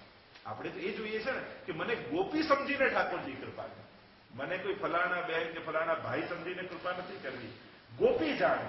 અને એ રીતે આપણે, એટલે આપણે આ ધોતી બંડી, આ સાડી આદિ પહેરી. એનું કારણ આ છે કે આપણે એ ભાવથી સેવા થાય. તો જેને પામવા છે એને ભજાય, એની રીતથી ભજાય, એ વાત થઈને ભજાય. તો પ્રભુ ભગવાનનું રૂપ ક્ષર એટલે જ્યાં જગત રૂપે દેખાય છે, અક્ષર એટલે અંતર્યામી. હું જ ભગવાન છું એમ ના કહેવાય. હા, ભગવાનનો હું અંશ છું. આ અંશ છે. અને શાસ્ત્ર આજ્ઞા છે, વેદની આજ્ઞા, યો યદંસ સતમ ભજે. જે જેનો અંશ હોય એને ભજવું જોઈએ. અને ત્રીજું પુરુષોત્તમ, કે જેને આ બધું નિર્માણ કરે છે. તો સચ્ચિદાનંદ રૂપ ભગવાન, ક્ષર પરમાત્મામાં સત તત્વ ભગવાનનું પ્રગટ છે. અને ચિદ અને આનંદ તત્વ તિરોધાન થયેલું છે, એટલે ઢંકાય. એટલે આ જગતમાં પરમાત્મા જ છે પણ એની સત્તા જ લેખાય. એમાં ચૈતન્ય તો નથી લાગતું. છે ત્રણેય તત્વોથી બનેલું, કારણ પરમાત્મા રૂપ છે, પણ ચિદ અને આનંદ તત્વ તિરોધાન થયેલું. બીજું છે ચિદ તત્વ, અક્ષર, જેને કે ક્ષર અક્ષર અંશ રૂપ, ચૈતન્ય રૂપ. આ જેટલી ચૈતન્ય સૃષ્ટિ તો એમાં સત અને ચિદ બંને પ્રગટ છે. આનંદ તત્વ તિરોધાન છે. અને ત્રીજું તત્વ એ પુરુષોત્તમ ભગવાન, એમાં સત ચિદ અને આનંદ ત્રણેય પ્રગટ છે. તો આ ત્રણેય પ્રગટ તત્વો બિરાજે છે. હવે આ ખૂબ ગહન ચર્ચા છે અને ઘણો સમય એનો જોઈએ. તો સચ્ચિદાનંદ રૂપ પરમાત્મા છે, ક્ષર રૂપે, જગત રૂપે, અક્ષર રૂપે, ચૈતન્યત્વ રૂપે અને પુરુષોત્તમ રૂપે, કે જે ભગવાન રૂપે બિરાજે છે. એટલે આપણે જેની સેવા કરીએ છીએ આ પુરુષોત્તમની સેવા કરીએ. અને જે ભાવે સેવા કરો છો ઠાકોરજી નિશ્ચિત એવું જ અનુભવ કરાવે છે. એવી શાસ્ત્રની આજ્ઞા છે. યો યે યથા મામ પ્રપદ્યન્તે તાંસ થયું. જે રીતે મને ભજે છે એ રીતે હું પણ એને ભજું છું. તમે એમ માનો કે ભગવાન બધાને જમાડે છે, આપણે એને જરૂર નથી, તો પ્રભુ એવા થઈ જશે. અને તમારી અંદર એવો ભાવ છે કે હું યશોદા છું, મારા લાલનને ભૂખ લાગી હશે, ગાયો ચરાવવા ગયો, તો લાલન નિશ્ચિત એવા થઈ જાય છે. પ્રભુ એવા થઈને તમને મળે છે. એટલે આપણે નક્કી કરવાનું કે આપણે કેવા પ્રભુને અનુભવવા. જાકી રહી ભાવના જૈસી પ્રભુ મુહૂર્ત દેખી તીન જૈસી. આપણી જેવી ભાવના હોય પ્રભુ એવા થઈને સામે મળે છે. હવે તમે ખોળામાં કંસ બનીને લો છો, શિશુપાલ લઈને લો છો, કે દુર્યોધન બનીને લો છો, કે યશોદા બનીને લો છો, કે નંદ બાબા બનીને લો છો, કે સખા બનીને લો છો, કે ગોપી બનીને લો છો, જેવી રીતે તમે એને ખોળામાં ઉપાડશો સામે એવો અનુભવ કરાવશો. એટલે મૂળ વાત છે આપણા અંદરની ભાવની કે એટલે ભક્તને અનુકૂળ ભગવાન છે, અનુરૂપ છે. તો આ ભગવત્તાની ચર્ચામાં ભગવાન શબ્દની ઘણી બીજી પણ વ્યાખ્યા થઈ શકે કે કઈ રીતે વેદમાં જેને બ્રહ્મ કહ્યો, જેને પરમાત્મા કહીએ છીએ, જેને ભગવાન કહીએ છીએ, આ ત્રણેય તત્વોનો પણ ભેદ છે. ભાગવતજીના દ્વિતીય સ્કંદમાં પણ પ્રભુના અનેક સ્વરૂપોની ચર્ચા છે કે સૂક્ષ્મથી લઈને વિરાટ સુધીનું કેટલા પ્રકારના એના સ્વરૂપ છે. અને સહસ્ર શીર્ષા પુરુષા સહસ્રાક્ષા સહસ્રપાત સભૂમિગુમ સર્વસ્તત્વત્વાત તિષ્ઠત દશાંગુલમ પુરુખ એ વેદગુમ સર્વજ્જતભૂતમ જે પુરુષોક્તમાં જે આખું વર્ણન કર્યું છે પરમાત્માનું કે 1000 હાથવાળા, 1000 રૂપવાળા, કેટલા પ્રકાર, હરિ તારા 6000 નામ, કયા નામે લખવી કંકોતરી, અને રોજ રોજ બદલે મુકામ, કયા ગામે લખવું. તો એવું પરમાત્માનું સ્વરૂપ છે જેને વેદો પણ નેતિ નેતિ કહે છે કે જે વેદ પણ જેને જાણી શકતું નથી એવા સર્વરૂપ પરમાત્મા છે. 24 અવતારો બી છે, એની પણ ભગવાન શબ્દમાં ચર્ચા થઈ શકે. તો ભગવાન શબ્દ એક બહુ વિશાળ શબ્દ છે કે જેને આપણે નતમસ્તક કરીએ. ત્રીજો શબ્દ છે ભક્ત. ભક્ત જે વિભક્ત નથી એ જ ભક્ત છે. જેનું મન કેવલ પ્રભુમાં છે એ ભક્ત કહેવાય. ભક્ત ભગવદીય તાદૃશી એમાં પણ ઘણા બધા ફરક છે. જે વાર્તા સાહિત્યમાં પણ જો સાંભળો તો પહેલા ભક્ત તરીકે આવે, વૈષ્ણવ તરીકે આવે, પછી છેલ્લે એસે ભગવદીય જિનકી વાર્તા કહાં તક થઈ, છેલ્લે ભગવદીય થી જાય. તો આમાં પણ સૂક્ષ્મ સૂક્ષ્મ ભેદો છે. ભક્ત છે, ભગવદીય છે, તાદૃશી છે, એ પણ સ્ટેજ. તો ભક્ત ભગવદ્ ગીતાના જો એકોર્ડિંગ ટુ ભગવદ્ ગીતા 4 પ્રકારના ભક્ત ભગવાને કહ્યા. આર્તો જિજ્ઞાસુ અર્થાર્થી ચ જ્ઞાની ભરતર્ષભ ચતુર્વિધા ભજન્તે મામ જનઃ સુકૃતિનો અર્જુન. આર્તો જિજ્ઞાસુ અર્થાર્થી જ્ઞાની ચ ભરતર્ષભ. ભગવદ્ ગીતામાં ભગવાને 4 પ્રકારના ભક્ત કહ્યા. એક આર, દુઃખ જીવનમાં આવે અને ભગવાન તરફ દોડે એ આર્ત ભક્ત. 4 પ્રકાર ભક્તના કહી શકાય. એમ તો ભક્તના લક્ષણની ચર્ચા નથી કરવી. લક્ષણના તો ઘણા જેમ દ્વાદશ અધ્યાયમાં ભગવદ્ ગીતામાં પણ ભગવાનને ઘણા છે. તુલ્ય નિંદા સ્થિર મૌની સંતુષ્ટો યેન કેનચિત અનિકેત સ્થિર ભક્તિમાન પ્રિયો મે નર. ભક્ત કેવો કહેવાય? યા જો નરસિંહ મહેતાના શબ્દોમાં વૈષ્ણવ જનતો તેને કહીએ પીડ પરાઈ જાણે રે, અને આખું એના લક્ષણો જો જોવા જઈએ તો એ પણ થઈ શકે છે કે ભગવદી ભક્ત કેવો, તાદૃશી કેવો હોય. આપણા વાર્તા સાહિત્યમાં અને આચાર્યોની વાણીમાં પણ એના લક્ષણ છે. વૈષ્ણવ ગોકુલનાથજી કહે ને 20 ને 9 એમ 20 વૈષ્ણવ, 20 ને 9 29 લક્ષણ જેનામાં છે એ વૈષ્ણવ. હવે આખા લક્ષણો બતાવે છે ગોકુલનાથજી કે આ 29 લક્ષણ શું છે. પણ બહુ ચર્ચા ન કરીએ. પણ જેને ભગવાનમાં જેની શ્રદ્ધા છે એને ભક્ત કહીએ. અને ભક્ત 4 પ્રકારના ભગવદ્ ગીતામાં ભગવાને બતાવ્યા. આર્તો, જિજ્ઞાસુ, અર્થાર્થી અને જ્ઞાની. આ 4 ભક્ત છે, 4 પ્રકાર. આર્થ ભક્ત એ છે કે જેને દુઃખ, જેમ ગજેન્દ્રની કથા ભાગવતજીમાં બધામાં મોહ હતો, પણ જયારે મૃત્યુ આવ્યું તો બધા જ ભાગી ગયા, છોડીને જતા. અને છેલ્લે જીવનમાં દુઃખ આવ્યું, દ્રૌપદી લઈ લો, અને દુઃખ જીવનમાં આવ્યું અને પ્રભુના નામનો પુકાર. પ્રભુ એમ નથી કહેતા કે હવે દુઃખ આવ્યું ત્યારે જ હું યાદ આવું છું. કોઈ લૌકિકમાં હોય ને, તમને બધું સારું હોય ને એની પાસે ના જાઓ, જયારે તકલીફ આવે ત્યારે મળવા જાઓ ને ત્યારે એમ કે હવે અમે યાદ આવે. જયારે સારું હતું ત્યારે તો ક્યારે યાદ ન કરે. આ પાછો ઠેલવે ને એ માણસ, પણ જે ક્યારેય નિરાશ ન કરે ને એ ભગવાન. જો પ્રભુ ક્યારેય કોઈને નિરાશ કરતા, પ્રભુને જાણ. પ્રભુ તો કેવા એની કૃપાના જે પ્રભુની કૃપાની ક્ષણ ક્ષણમાં જે અનુભવ કરે ને એ જ વૈષ્ણવ. પ્રતિ ક્ષણ એની કૃપા. સમજો તો ખરા, એને કૃપા સિવાય બીજું કરતા શું આવડે છે? એ તો કૃપામય છે, એનો સ્વભાવ છે. એનો શોખ નથી કૃપા કરવો, એનો સ્વભાવ છે. શોખ તો એને કહેવાય કે જયારે જરૂર હોય ત્યારે કરીએ, ઈચ્છા હોય ત્યારે કરીએ, જયારે ના ઈચ્છા હોય ત્યારે ના કરીએ. આ શોખ કહેવાય. ભગવાનનો શોખ નથી કૃપા કરવો, સ્વભાવ છે. અને સ્વભાવ એને કહેવાય કે ના ઈચ્છા હોય છતાંય જે થાય એનું નામ સ્વભાવ. કોઈ એમ કે મેં ગુસ્સો કરવાનું છોડી દીધું, એનો મિત્ર મળે ખરેખર છોડી દીધું, ક્યાં છોડી સાચે છોડી દીધું, ક્યાં સાચે કે હા ભાઈ છોડી દીધું કીધું ને, આનું નામ સ્વભાવ. કે ન કરવાનું નક્કી કર્યું હોય છતાંય જે થાય એનો સ્વભાવ. તો પ્રભુએ નક્કી બધા જ આખા પ્રમાણો ધર્મ ગ્રંથો બનાવ્યા કે આ કરો તો આ ફળ મળે, આ કર્મ કરો તો આ ફળ, આ લાંબા લિસ્ટો પરમાત્માએ આપ્યા. પણ છતાંય રડતો રડતો જીવ શરણે જાય તો પ્રભુ કે અહમ ત્વામ સર્વ પાપે ભ્યો મોક્ષે, હું તારા બધા અપરાધોને ક્ષમા કરું છું, આવ મારી પાસે. આ પ્રભુનો સ્વભાવ કે કૃપા જ કરતા રહે અને કરી જ રહ્યા છે. આપણી મંદ બુદ્ધિ છે કે દરેકમાં એની કૃપાને સમજી શકતા નથી. બાકી એને કૃપા જ. અને દુનિયા કે આપણી ઈચ્છા પ્રમાણે ચાલે એવું જરૂર થોડી છે. આપણે આપણી ઈચ્છા પ્રમાણે ચાલીએ છીએ. રાતના સૂતા પહેલા કેટલું સારું સારું નક્કી કરી, કાં તો સવારે ઉઠીને આમ કરીશ, આ પાઠ કરીશ, પણ થાય છે. તો આપણે આપણી ઈચ્છા પ્રમાણે નથી ચાલતા દિવસમાં, તો આખી દુનિયા આપણી ઈચ્છા પ્રમાણે ચાલે કેવું પોસિબલ થાય? તે જીવનમાં સમજો ને, સમજણ કરે. આ જે પણ જીવનમાં યશ મળે, જે પણ મળી રહ્યું છે, આ ઠાકોરજી છે ને એટલે આ બધું છે. લોકો આપણી વાહ કરતા હોય એ પ્રભુને કારણ. તો કહેતા ને એક છોકરાએ સ્કૂલમાં બહુ સારા જવાબ આપે, એટલે પેલાએ કહ્યું કે હવે ટીચરે કહ્યું કે આને આટલા સારા, બધાને બહુ માન આપવું છોકરા. એટલે સવારે આવ્યો સ્કૂલમાં અને જ્યાં આવ્યો ત્યાં ચોકીદારે કહ્યું કે ગુડ મોર્નિંગ સર. એટલે છોકરા કહ્યું મને આટલું બધું માન, મને સર કહ્યું. અને અંદર આવ્યો એટલે સ્ટુડન્ટ બીજા સાથે હતા, એમને કહ્યું ગુડ મોર્નિંગ સર. મને સર કહે છે, સ્ટુડન્ટો મારા સાથે ભણનારા મને સર કહે છે, આટલું માન મારું. હજી આગળ ગયો, ટીચર્સ બધા ઉભા હતા, એમણે કહ્યું ગુડ મોર્નિંગ સર. ટીચર મને સર કહે છે, આટલું બધું મારું માન. હજી આગળ ગયો તો વાઇસ પ્રિન્સિપાલ ઉભા હતા, એમણે કહ્યું good morning sir. Vice principal મને સર કે આ કઈક ગોટાળો લાગે છે. એને પાછળ વળીને જોયું તો પ્રિન્સિપાલ પાછળ આવતા. લોકો એને કહેતા હતા આને લાગે મને.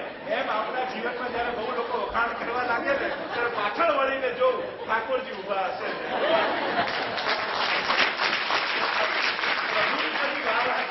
આપણને એમ લાગે કે આપણને કહે છે, આ પાછળ ઉભો છે ને પ્રભુ, આ શ્રીનાથજી બાબા ઉભો છે ને એની બધી વાવા છે.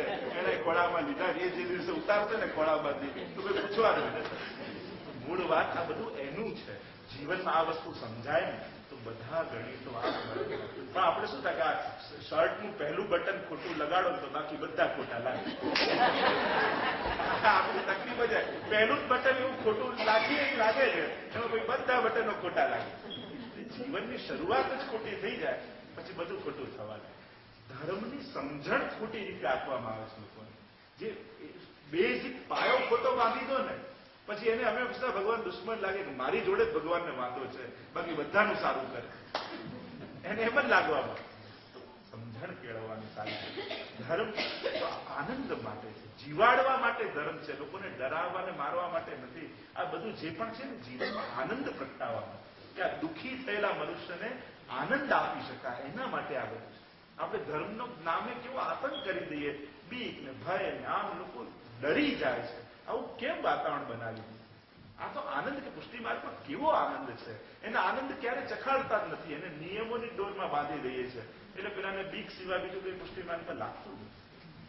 સમયને બદલવાની વિચારધારાઓને ફેલાવો, આ વિચારોને ફેલાવો.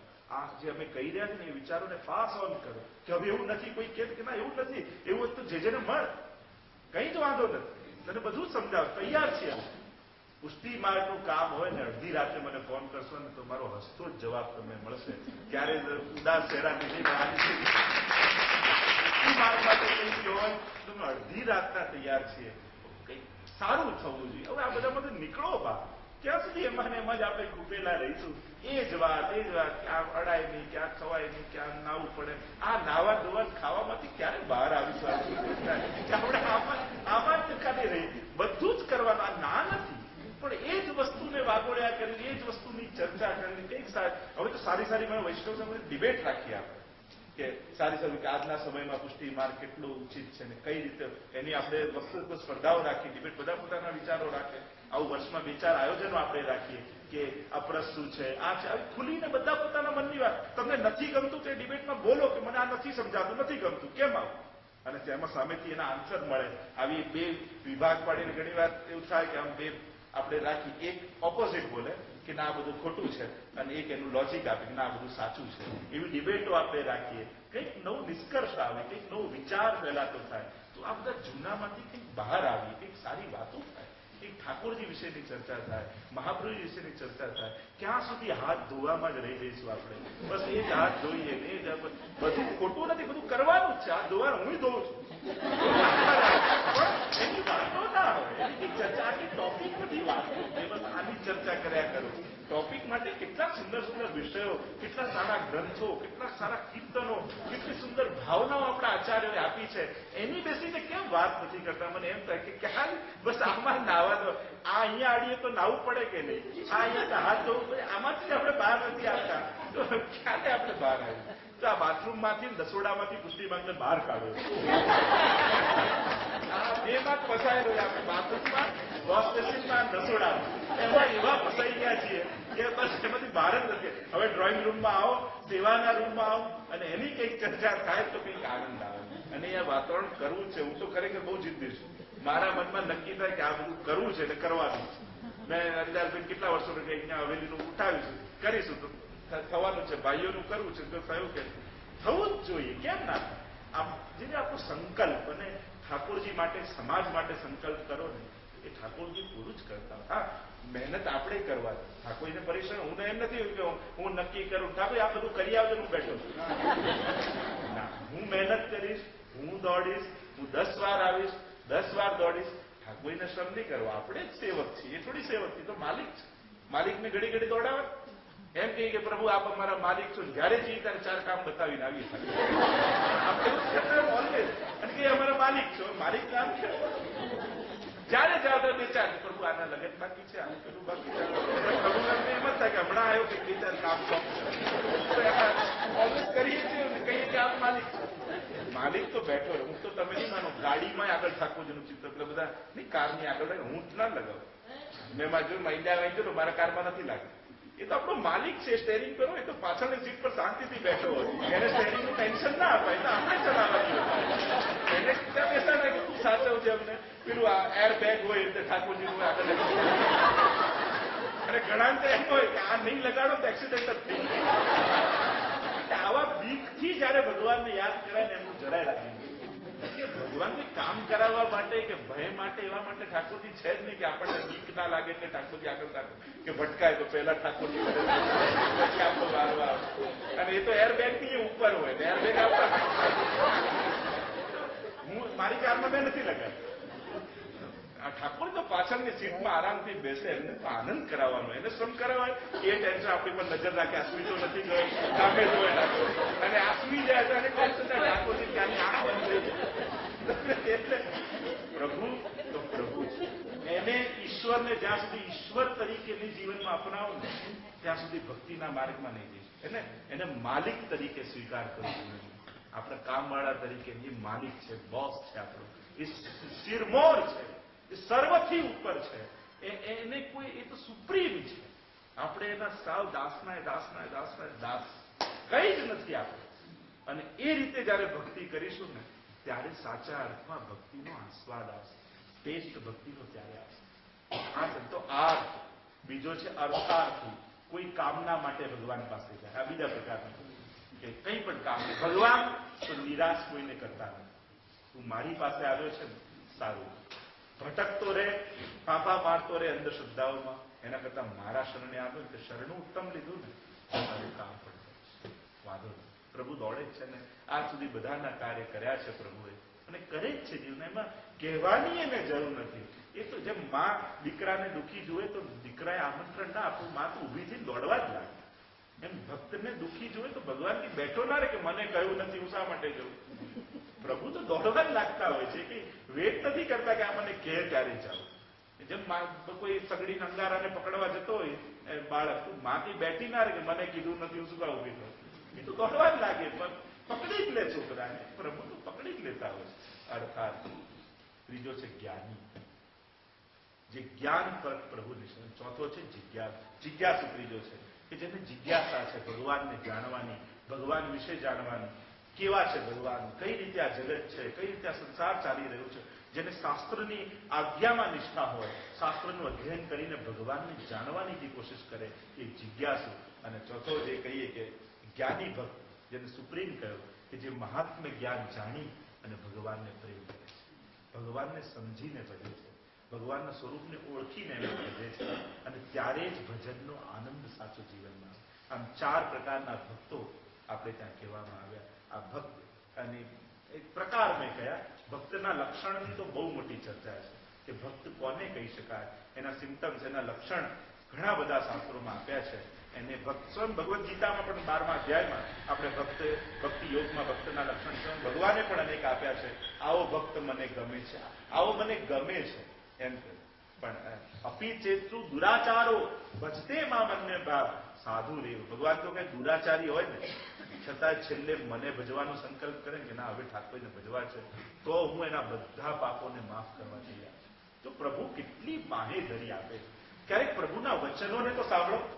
આપણે તો આ જ સાંભળ્યું છે કે આમ નહીં ને આમ નહીં ને આમ ભગવાનમાં ના ચાલે ને આવું સ્વીકાર ન કરે, આવું ના. અરે ઠાકોર ભગવદ ગીતા તું કેવો છે, મારી પાસે હું તને અપનાવવા તૈયાર છું, તું જેવો છું. બાળકોને એમ કહો કે તને વાંધો ને તું આવો, તને ઠાકોરજી તારા રાજી થાય છે, તારી પાસે જઈ તું એની પાસે જા, એ ખુશ છે તારાથી, બહુ પ્રસન્ન છે. એને એવું ફીલ કરાવો કે ઠાકોરજી મારાથી રાજી છે. આપણે હંમેશા એ જ યાદ, તું આ ખોટું કરે છે, આમ ખોટું કરે છે, તારા આ એમ યાદ ના, એને એ યાદ અપાવો કે તું પ્રભુ પાસે જઈશ ને પ્રભુ બધું સારું કરશે. બસ એ તો સ્વીકાર. અને પ્રભુ ખરેખર તૈયાર છે. પ્રભુએ આજ સુધી કોઈને પાછા વાળ્યા નથી ઇતિહાસમાં કે તું મારે કૃપાને અધિકારી નથી, તું પાછો જતો રહે, એમ ભગવાને ક્યારેય કહ્યું નથી. તું તારો જેવો ભાવ છે એવો હું તમને સામેથી મળીશ, કૃપા કરીશ, તારા પાપને ક્ષમા કરીશ, તું મારો થઈ જા. ભગવાનના થાવ એ બહુ મોટી વાત છે. બધાના થવાની કોશિશ કરીએ છીએ, ભગવાનના થતા નથી. ભગવાનના થઈ જશો ને તો બધા તમારા થઈ જશે. હવે તમે આપણે કોઈ ઓળખાણ નથી પેલા તો બધા એમ કે જે આવે ચલો ને આપણે જઈએ. અમારા કેમ થયા? કારણ કે અમે ભગવાનના થયા. પ્રભુની વાણી સાંભળીએ, બોલીએ તો બધાને કેવા આપણા થઈ જવાય. એમ પ્રભુને જેને જીવનમાં સ્વીકાર્યા છે બધા એના થઈ જાય છે. પ્રભુથી બધું છે. આપણે બધું યાદ રાખેલું. એક બારાત નીકળી, વરઘોડો નીકળ્યો તો 10,000 હાથી લીધા ને 10,000 ઘોડા લીધા ને હજારો બારાતીઓ ને બેન્ડ બાજા બધા જ બારાતમાં ગયા. વરરાજા લેવાનું રહી ગયું. આપણી સાથે જીવનમાં એક થાય. હવે કન્યાવાળા હાથ લઈને હાથીને પહેરાવશે, ઘોડાને ગોઠશે, કોને ગોઠશે? વરરાજા ક્યાં છે એને પહેરાવીએ. કોઈ બારાતને જોવાનું નથી, જોશે તો વરરાજાને. એ છે તો આ બારાત છે, એની શોભા છે. વર જ નથી તો આ બધું ઝીરો છે. એમ જીવનમાં બધું જ કરીએ છીએ, બધું જ મેળવીએ છીએ. પ્રભુ છે તો બધું જ છે, અને એ નથી તો આ બધું જ. બસ જીવનમાં આટલું ગણિત સમજાઈ જાય. આપણે જીવનની રોનક પ્રભુ છે, અને એની કૃપાથી જ આ બધું છે. તો ક્ષણ ક્ષણમાં આપણે તો અનુભવીએ છીએ કે પ્રભુની એટલી કૃપા આપણા જીવનમાં સૌ ઉપર છે. અને આપણે એને ક્ષણે ક્ષણે અનુભવીએ છીએ કે પ્રભુ કેવામાંથી કેવા સુંદર કાર્યો, કેવું બધું કરાવે છે આપણી પાસેથી. તો એ કેટલી કૃપા છે. હું કરું છું એવું માની અહંકાર નહીં કરું, કૃપા માનવી કે પ્રભુએ આટલા લાખોમાંથી આપણને ચૂઝ કરે આ કરાવવા માટે, આ હવેલી બાંધવા માટે, મારું ધન સ્વીકાર કરી મને નિમિત્ત બનાવ્યો. એવું અહોભાવ લાવો કે પ્રભુ કેટલા કૃપાળુ છે, આપણને એક મોકો આપી રહ્યા છે કે તું આ મારું. પ્રભુનું કામ મળે ને એ તો બહુ મોટી વાત છે. પ્રભુ સેવા જલ્દી કોઈને આપતા નથી, અને સેવા મળે એ બહુ મોટી વાત છે. પ્રભુનું ઘર બાંધવાનો અવસર છે. આ હવેલીનો પ્રોજેક્ટ જે ઉપાડ્યો છે, આપણું ઘર તો આ બધા જ પશુ પંખીઓ પણ માળો બાંધી રહે છે. ઠાકોરજીનું ઘર બાંધવાનો અવસર છે. કેવો એક સુંદર રૂડો મોકો તમારા સમયમાં, આપણી હાજરીમાં આપણે છીએ ત્યારે આ મોકો આવ્યો છે. કદાચ ભવિષ્યમાં બની જાય બધું, પછી ભવિષ્યના લોકોને કદાચ આ મોકો ન મળે. આપણને મોકો મળ્યો છે પ્રભુનો ઘર બાંધવાનો. જે પૂર્ણમલ ક્ષત્રિયને મોકો મળેલો કે શ્રીનાથજી બાબા આજ્ઞા કરી કે મારું ઘર, એ સેવા પૂર્ણમલની ક્ષત્રિયની સેવા આપણને મળી રહી છે. કેમ પાછળ રહીએ? યથાશક્તિ ઠાકોરજી તમને જે શક્તિ આપી છે એ શક્તિથી જોડાઓ. પણ તમારા પરસેવાનું એક ધન ત્યાં વપરાવવું જોઈએ ઠાકોરજીની સેવામાં, તો આપણું કમાયેલું સાર્થક બને. કમાવાની બુદ્ધિ, કમાવાની બુદ્ધિ તો બધા પાસે છે, ખર્ચવાની બુદ્ધિ બધા પાસે નથી હોતી. એ તો ખર્ચવાની બુદ્ધિ તો ઠાકોરજી કોઈકને જ આપતા હોય છે. બંધા એ રીતે બધા ખર્ચે, છૂટા એ રીતે ખર્ચવાની બુદ્ધિ તો અમુક પાસે જ હોય. પ્રભુએ બહુ ઓછા લોકોને સિલેક્ટ કરતા હોય છે. એવી બુદ્ધિ મળે કે જે ખર્ચી શકીએ, યોગ્ય જગ્યાએ આપી શકીએ અને આપણા કમાયેલા ધનને પવિત્ર કરી શકીએ, પ્રભુની પ્રસન્નતાનું કારણ બનાવી શકીએ. આ બહુ મોટી વાત છે. તો હવેલીનો પ્રોજેક્ટ જે ઉપાડ્યો છે, આપ હજી જોડાઓ, એનું લિસ્ટ લો, પણ બધાનું નામ ત્યાં હવેલીની દિવાલ પર આવવું જોઈએ, જેથી તમારી આવતી પેઢી એમ કે ના, અમારા બા, અમારા બાપુજી, અમારા દાદા, અમારા ભાઈ, અમારા બહેન આમાં હતા, એટલે આજે અમે પણ આ હવેલીમાં જઈએ છીએ, એવું વાતાવરણ નિર્માણ કરવું પડશે. બધાને આમંત્રિત કરું છું. સમય પણ થઈ ગયો છે. માઇકે નહોતું પણ વાંધો ના આવ્યો, એટલે જો પાટીદાર પણ એવું ના થાય કે હવે જે તો ફાવે છે એટલે માઇકની હવે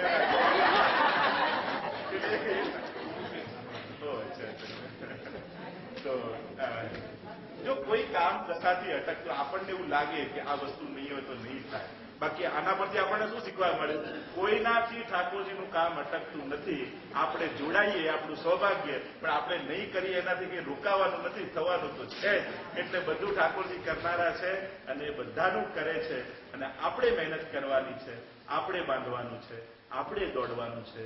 ઠાકોરજીને તો વાસ્તે ગાસ્તે રાજા ધીરાજની જેમ ત્યાં પધરાવાના છે. એક બધાઈ બીજી કે આ સપ્તાહ દરમિયાન મીનાબેનની એ જે હવેલીમાં શ્રીનાથજી બાબા જે બિરાજવાના છે, એ 7 દિવસ કથામાં બિરાજશે અને ત્યાં એમના રોજ શ્રીનાથજી બાબાનું દિવ્ય સ્વરૂપ, એક શ્રીનાથજી જેવું વિશાળ સ્વરૂપ ત્યાં બિરાજશે અને એમના રોજ મનોરથ થશે. આ 31 જુલાઈથી અત્યારથી બધા ડાયરીમાં ઘરે જઈને લખી દેજો કે અડધી રજા લેવી હોય તો, કારણ કે 3:30 વાગ્યાથી કથા થશે 7 વાગ્યા સુધી. રાતના પણ સાંસ્કૃતિક કાર્યક્રમોને બધા થશે. અને છેલ્લા દિવસે એક વિશેષ આયોજનનું વિચાર કર્યું છે. હમણાં મેલબર્નમાં બી જે હતું, કથા પૂરી થાય નેક્સ્ટ ડે વૈષ્ણવ સંઘ દ્વારા સુદર્શનજીના જે સુદર્શન ચક્ર છે એ આખું ચાંદી પર સિદ્ધ કરાવી અને યંત્રનું નિર્માણ કરીશું અને એનો પૂજન અને પુરુષોત્તમ મહાયજ્ઞનું જપ યજ્ઞ એ સિદ્ધ કરીશું. એ સુદર્શન કવચ ચક્ર અને ચાંદીનું સિદ્ધ કરી એવા ભલે 108 મનોરથથી ઉપરાંત પણ થાય તો આપણે લઈશું અને એવા મનોરથથી કરી વ્યક્તિગત એનું પૂજન કરાવીશું અને એ સુદર્શન ચક્ર બધાના ઘરે ચાંદીના સિદ્ધ કરાવે અને એ બધાના ઘરે ઘરે પધરાવીશું. એવું એક વિશાળ આયોજન કથા પછી થશે. તો એનો પણ જેને લાભ લેવો હોય એ કથા દરમિયાન આપણે એનાઉન્સ કરીશું, એની પત્રિકા મળશે. તો એ સુદર્શન ચક્ર પૂજનનું એક વિશેષ યજ્ઞ એ કથા બીજા દિવસે ત્યાં 27 પાટીદાર હોલમાં જ્યાં યજ્ઞ છે એ સમય ત્યાં થશે. તો એમાં બધા જ ભાગ લઈ શકશે. સપ્તાહ દરમિયાન તો એક જ જણનો મનોરથ છે એટલે બીજા મનોરથથી નહીં થઈ શકે, પણ છેલ્લા દિવસે આ સુદર્શન ચક્ર બધા વૈષ્ણવના ઘરે બિરાજતું થાય એ નિમિત્તે આપણે આયોજન કર્યું છે. તો એમાં દરેક વૈષ્ણવ લાભ લઈ શકશે અને એના હાથે એનું પૂજન થશે અને પછી એ બધાના અમારા હાથે પુષ્ટ કરી અને ઘરે ઘરે પધરાવી દઈશું. તમારા ઘરે બિરાજ તમને થશે અને હવેલી નિર્માણનું કાર્ય પણ થશે. તો એવું આયોજન છે. અત્યારથી હું માનું અહીંયા જેટલા બેઠા છે એ તો એનો લાભ લેશે જ, બાકીના જેને સમાચાર પછીથી મળશે એ લેશે. પણ ચૂકશો નહીં. બહુ જ સુંદર સુદર્શન ચક્રાકર તૈયાર કરાવ્યા છે કે તમે જયારે દર્શન કરશો તો ખ્યાલ આવશે. બહુ જ સુંદર છે. તો એ બધો આપને લાભ મળશે. તો આજના પ્રસંગને વિરામ તરફ લઈ જાઉં છું. પરમ દિવસે તો ફરી અમેરિકામાં વિશાળ આયોજન, વ્રજ પેન્સિલ્વેનિયા ત્યાં વિશાળ આયોજન છે. તો 7 દિવસની ત્યાં કથા અને બધા પ્રસંગો છે અને પછી અમેરિકામાં મહિનાનું આખું બધા જુદા જુદા સિટીઝમાં કાર્યક્રમ છે. પછી ફરી ઇન્ડિયા જઈશું. હમણાં ઓસ્ટ્રેલિયા જતા, ઓસ્ટ્રેલિયામાં પણ સિડનીમાં ભાગવત કથા અને અહીંયા ઘણા લોકોના સ્વજનો ત્યાં મળ્યા હતા અને ખૂબ જ વિશાળ. અહીંયા જેવું વૈષ્ણવ સંઘ ચાલે છે એવું ઓસ્ટ્રેલિયાના દરેક શહેરોમાં અમે વૈષ્ણવ સંઘ સ્થાપેલું છે અને દરેક શહેરોમાં દર મહિને લોકો ભેગા થાય છે. ત્યાં તો સાથે જ છે ભાઈઓ બહેનોનું આખા પરિવાર આવતા ઠાકોરજી પધરાયેલા છે. દર મહિને હોલમાં ઠાકોરજી પધરાવે અને સત્સંગ થાય. સિડની, મેલબર્ન, બ્રિસ્બન, એડિલેડ, પર્થ આ બધા જ શહેરોમાં વૈષ્ણવ સંઘ સ્થાપેલા. સિંગાપુર ત્યાંય વૈષ્ણવ સંઘ ચાલી રહ્યું છે. ભાવના એવી છે કે વિશ્વભરમાં હજી યુકેમાં પણ લેસ્ટર, કોવેન્ટ્રી બધા શહેરોમાં સ્થાપવું છે. યુરોપના શહેરોમાં પણ કરવું છે. આ એક સેન્ટર હવેલી રૂપે બની જશે. તો ત્યાંથી આખું આ પાર્ટનું અહીંયાથી ઓપરેટ થશે. લોકોને સાહિત્ય, સીડી, કેસેટ ને બધું જ આપણે પ્રોવાઈડ કરવું છે. તો આવું ઓર્ગેનાઇઝ થઈ જો આપણે પ્રચાર કરીએ વ્યવસ્થિત રીતે તો ખરેખર યુવાનો સુધી આપણે પહોંચી શકીએ. આજના લોકોને આજની રીતે સમજાવવા પડશે, આજની રીતે ટ્રીટ કરવા પડશે. તો જ લોકો સુધી પહોંચી શકાશે. તો આ બધાનો સાથ મને જોઈએ છે. બહેનોનું આ સ્ટાર્ટ થયું છે. બહેનોએ હજી નામ ન લખાવ્યા હોય તો લખાવો, જોડાઓ. તો તમને જુદી જુદી વસ્તુ જો માળાજી બનાવતા શીખવો. હવે પવિત્રા એકાદશી આવે છે, હવેની જે મીટિંગ હોય તો એમાં પવિત્રા બનાવતા શીખવાડીશું. આપણા હાથે પવિત્ર બનાવીને ઠાકોરજીને ધરીએ તો આખા વર્ષની વસ્ત્ર સેવા આવી ગઈ કહેવાય. તો આ હવેના સેશનમાં એ શીખવાડવામાં આવશે. એના પહેલા સેવા વિશે લીધું હતું. તો જુદા જુદા સેશન લઈશું. તો બહેનોને ખાસ કહીશ, જોડાઓ, શીખો, સમજો. અને ભાઈઓના સત્સંગમાં પણ જે ન જતા હોય હજી જોડાવી શકો છો. અને રેગ્યુલર એમાં હાજર રહો. તેથી ઘણું બધું જાણવું. વેબસાઇટ ઉપિનભાઈ નરેશભાઈ બહુ મહેનત કરીને સુંદર તૈયાર કરી છે. તમે એ વેબસાઇટમાં પણ વાંચી શકો છો. એ દિવસે હાજર ના હોય તો વેબસાઇટમાંથી તમે જોઈ શકો છો કે શેના વિશે થયું. ઇંગ્લિશમાં છે, તમને સમજાય એવું છે. તો એના માટે ખાસ આમંત્રિત કરું છું. અને આ હવેલીનો પ્રોજેક્ટ ટૂંક સમયમાં તારીખો જાહેર થશે. થોડું પેપર વર્ક ચાલી રહ્યું છે. એમાંથી જ્યારે નીકળીશું પેપર વર્કમાંથી ત્યારે પાટોત્સવની તારીખો જાહેર કરાશે. અને તો એમાં પણ હજી આપ લોકોના સાથની જરૂર છે. એ સમયે તો ખૂબ લોકોનો સાથ મળ્યો હતો, પણ હજી જરૂર છે. અને આપણે એમ કાર્યને પૂરું કરીએ. આપણું કામ છે અને આપણે કરવાનું છે.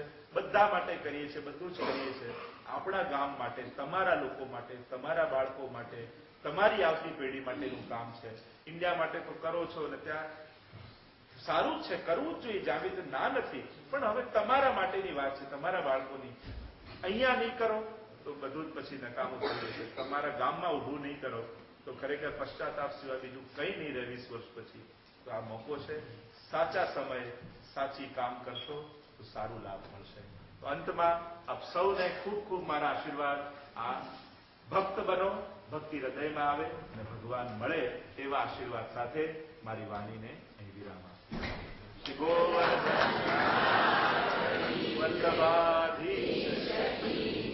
કોઈને કંઈ પણ પ્રશ્ન હોય, કાલે એક જ દિવસ છું તો ફોન ઉપર તમે વાત કરી શકો છો. બાકી કાર્યો છે તો જેને પણ કંઈ પણ ક્વેશ્ચન હોય, હું જ્યારે પણ આવું આખા વર્ષ દરમિયાન તમારે ક્વેશ્ચન ભેગા કરવા. લોકો જેમ ભેટ કાઢે ને એમ મારા માટે તમારે ક્વેશ્ચન કાઢવા કે આ પૂછવાનું છે, આ પૂછવાનું છે, આ પૂછવાનું. જ્યારે આવું ત્યારે બધું જ પૂછવાનું. એમાં કોઈ સંકોચ નહીં.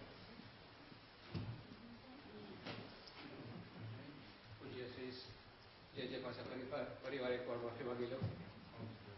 ને મને મારો તો મનોરથ પૂરો કરે. પણ ગુડ ન્યૂઝ મીનાબેન માટે છે કે આપણે પીએ સિસ્ટમ કેન્સલ કરીએ. બીજી વાત, આજે બારે કાર પાર્કમાં જઈને હું મારી કારમાં ડેશબોર્ડમાં જરાક ફેરફાર કરી નાખું. ખોટું નથી. આ તો મેં ખાલી મારી ભાવના કીધી. બાકી રાખજો કાલથી ઉઠાડે લંડનમાં કોઈ ગાડીમાં નાખવાની આપણે સ્મરણ કરીએ, દંડવત કરી નાખીએ. બીજી વાત, અને આ મેં પહેલાં કહી છે ને આજે ફરી પણ રિમાઇન્ડ કરવા માટે કહું છું કે કોઈને એ પ્રશ્ન ઊભો ના થાય કે જે શ્રીનો પ્રોગ્રામ લેટ શરૂ થયો હતો. જે શ્રીનો મને 7 વાગ્યાથી ફોન આવે છે અને રાજુભાઈની કારમાં હતા. આઈ થિંક જે શ્રીને હેરોનો એરિયા એટલો બધો ખબર પડી ગઈ છે કે રાજુભાઈને સેટની જરૂર નહીં પડે. પણ કહેવાનો મતલબ એમ કે આપણે લોકો તૈયાર નતા વૈષ્ણવો, એટલે એ રીતે જ આપણે નક્કી કર્યું હતું કે જ્યારે એમ લાગે કે હવે જે તૈયારી થઈ છે ત્યારે જ બધા. એટલે કલાક સુધી તો આપણે વેઇટ કરાવી દીધી છે. એટલે ચોથી વાત, એક મારો પ્રશ્ન છે ને મેં જેને પૂછ્યો નથી, પણ I think I know the answer, કે કેમ અમેરિકા જવાનું 4 વીકનો પ્રોગ્રામ હોય અને લંડનમાં 4 દિવસ. તો એક ગામમાં તો 4 જ દિવસ હોય ત્યાં પણ ટોટલ મળી.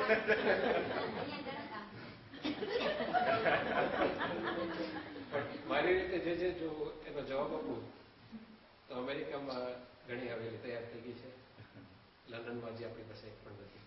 એટલે જ્યારે આપણે હવેલી હોય ને પછી જો જે 4 દિવસ માટે આવે તો આઈ થિંક આ પ્રશ્ન એકદમ પૂછી શકાશે.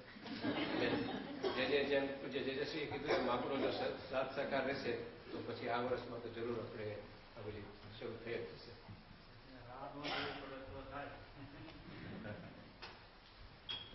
ખૂબ જ ઋણી છીએ જેજશ્રી આપના કે અમને ફરી પર આપની અમૃતવાણીનો લાભ મળ્યો. હવે રાત જોઈએ મીનાબેન 30 જુલાઈની. અને આજનો મારો એનાઉન્સમેન્ટ એ હતું કે આરતીનો ટાઈમ થઈ ગયો છે. તો યુઝ્યુઅલી પંકજભાઈનો તો ખ્યાલ છે કે આરતીના ટાઈમમાં આપણે બધા વૈષ્ણવ સંઘો યુકે જેન્ટ્સ આગળ આવી ગયા હોય છે. પણ આજે સમભાવ મને એમ લાગે છે કે લેડીઝનો સિસ્ટમ ચાલુ થયો તો આગળનો બધો એરિયા તમે જોઈ લીધો હશે કે લેડીઝે ટેક ઓવર કરી લીધો છે. એટલે આજનો મોકો તો લેડીઝને જ આપશું. ના, મારો વિચાર છે યંગસ્ટરો પાસે કરે. પેલા યંગસ્ટરોને આગળ કરે. હા, યંગ. હવે બાજુમાં તમે તો છો જ એમ.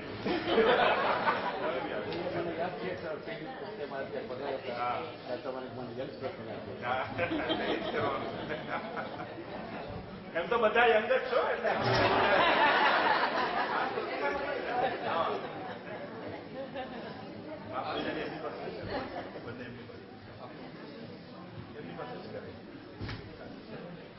આવો બધા.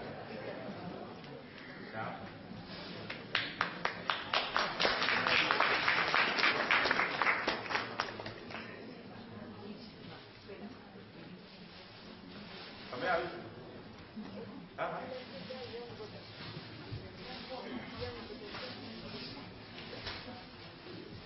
આરતી બાદ અમારા વોલન્ટિયર આપણે ક્યુ સિસ્ટમ રાખ્યું છે જે સ્પર્શ માટે જોઈને અપાય છે એટલે જરા ઉતાવળ નહીં કરતા.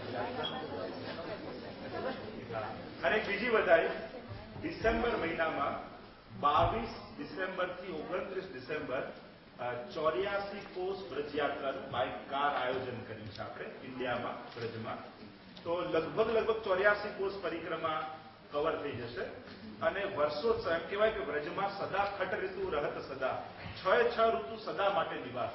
એટલે રોજ એક ઋતુનો મનોરથ, એટલે કે 2 મહિનામાં આવતા જેટલા મનોરથો છે એ બધા એક દિવસમાં થશે. એટલે 6 દિવસમાં 12 મહિનામાં જે ઉત્સવ આવે છે એના મનોરથ થશે. યમુનાજીનો ચુંદડી મનોરથ, ઉદવારો, ગિરિરાજજીનો 56 ભોગ, એક વિશાળ આયોજન થવાના છે. તો અહીંથી પણ જે લોકોને લાભ લે, કારણ કે બહુ ઓછી સંખ્યા રહી, અમારા નેરોબી વાળાએ લગભગ બધી સંખ્યા ભરી લીધેલી છે અને ઓસ્ટ્રેલિયાથી આવવાના છે. પણ લંડનથી પણ જેની ઈચ્છા હોય તો સુભાષભાઈનો કોન્ટેક્ટ કરે, પત્રિકા તમને મળશે તો એમાં તમે જોડાઈ શકો છો. તો બ્રજયાત્રાનો 84 કોસ 40 દિવસમાં ન કરી શકીએ તો 8 દિવસમાં આખી 84 કોસ પરિક્રમા આપણે કરીએ. 22 ડિસેમ્બર એની પત્રિકા તમને મળશે કથા દરમિયાન, મીનાબેનની કથા દરમિયાન મળશે.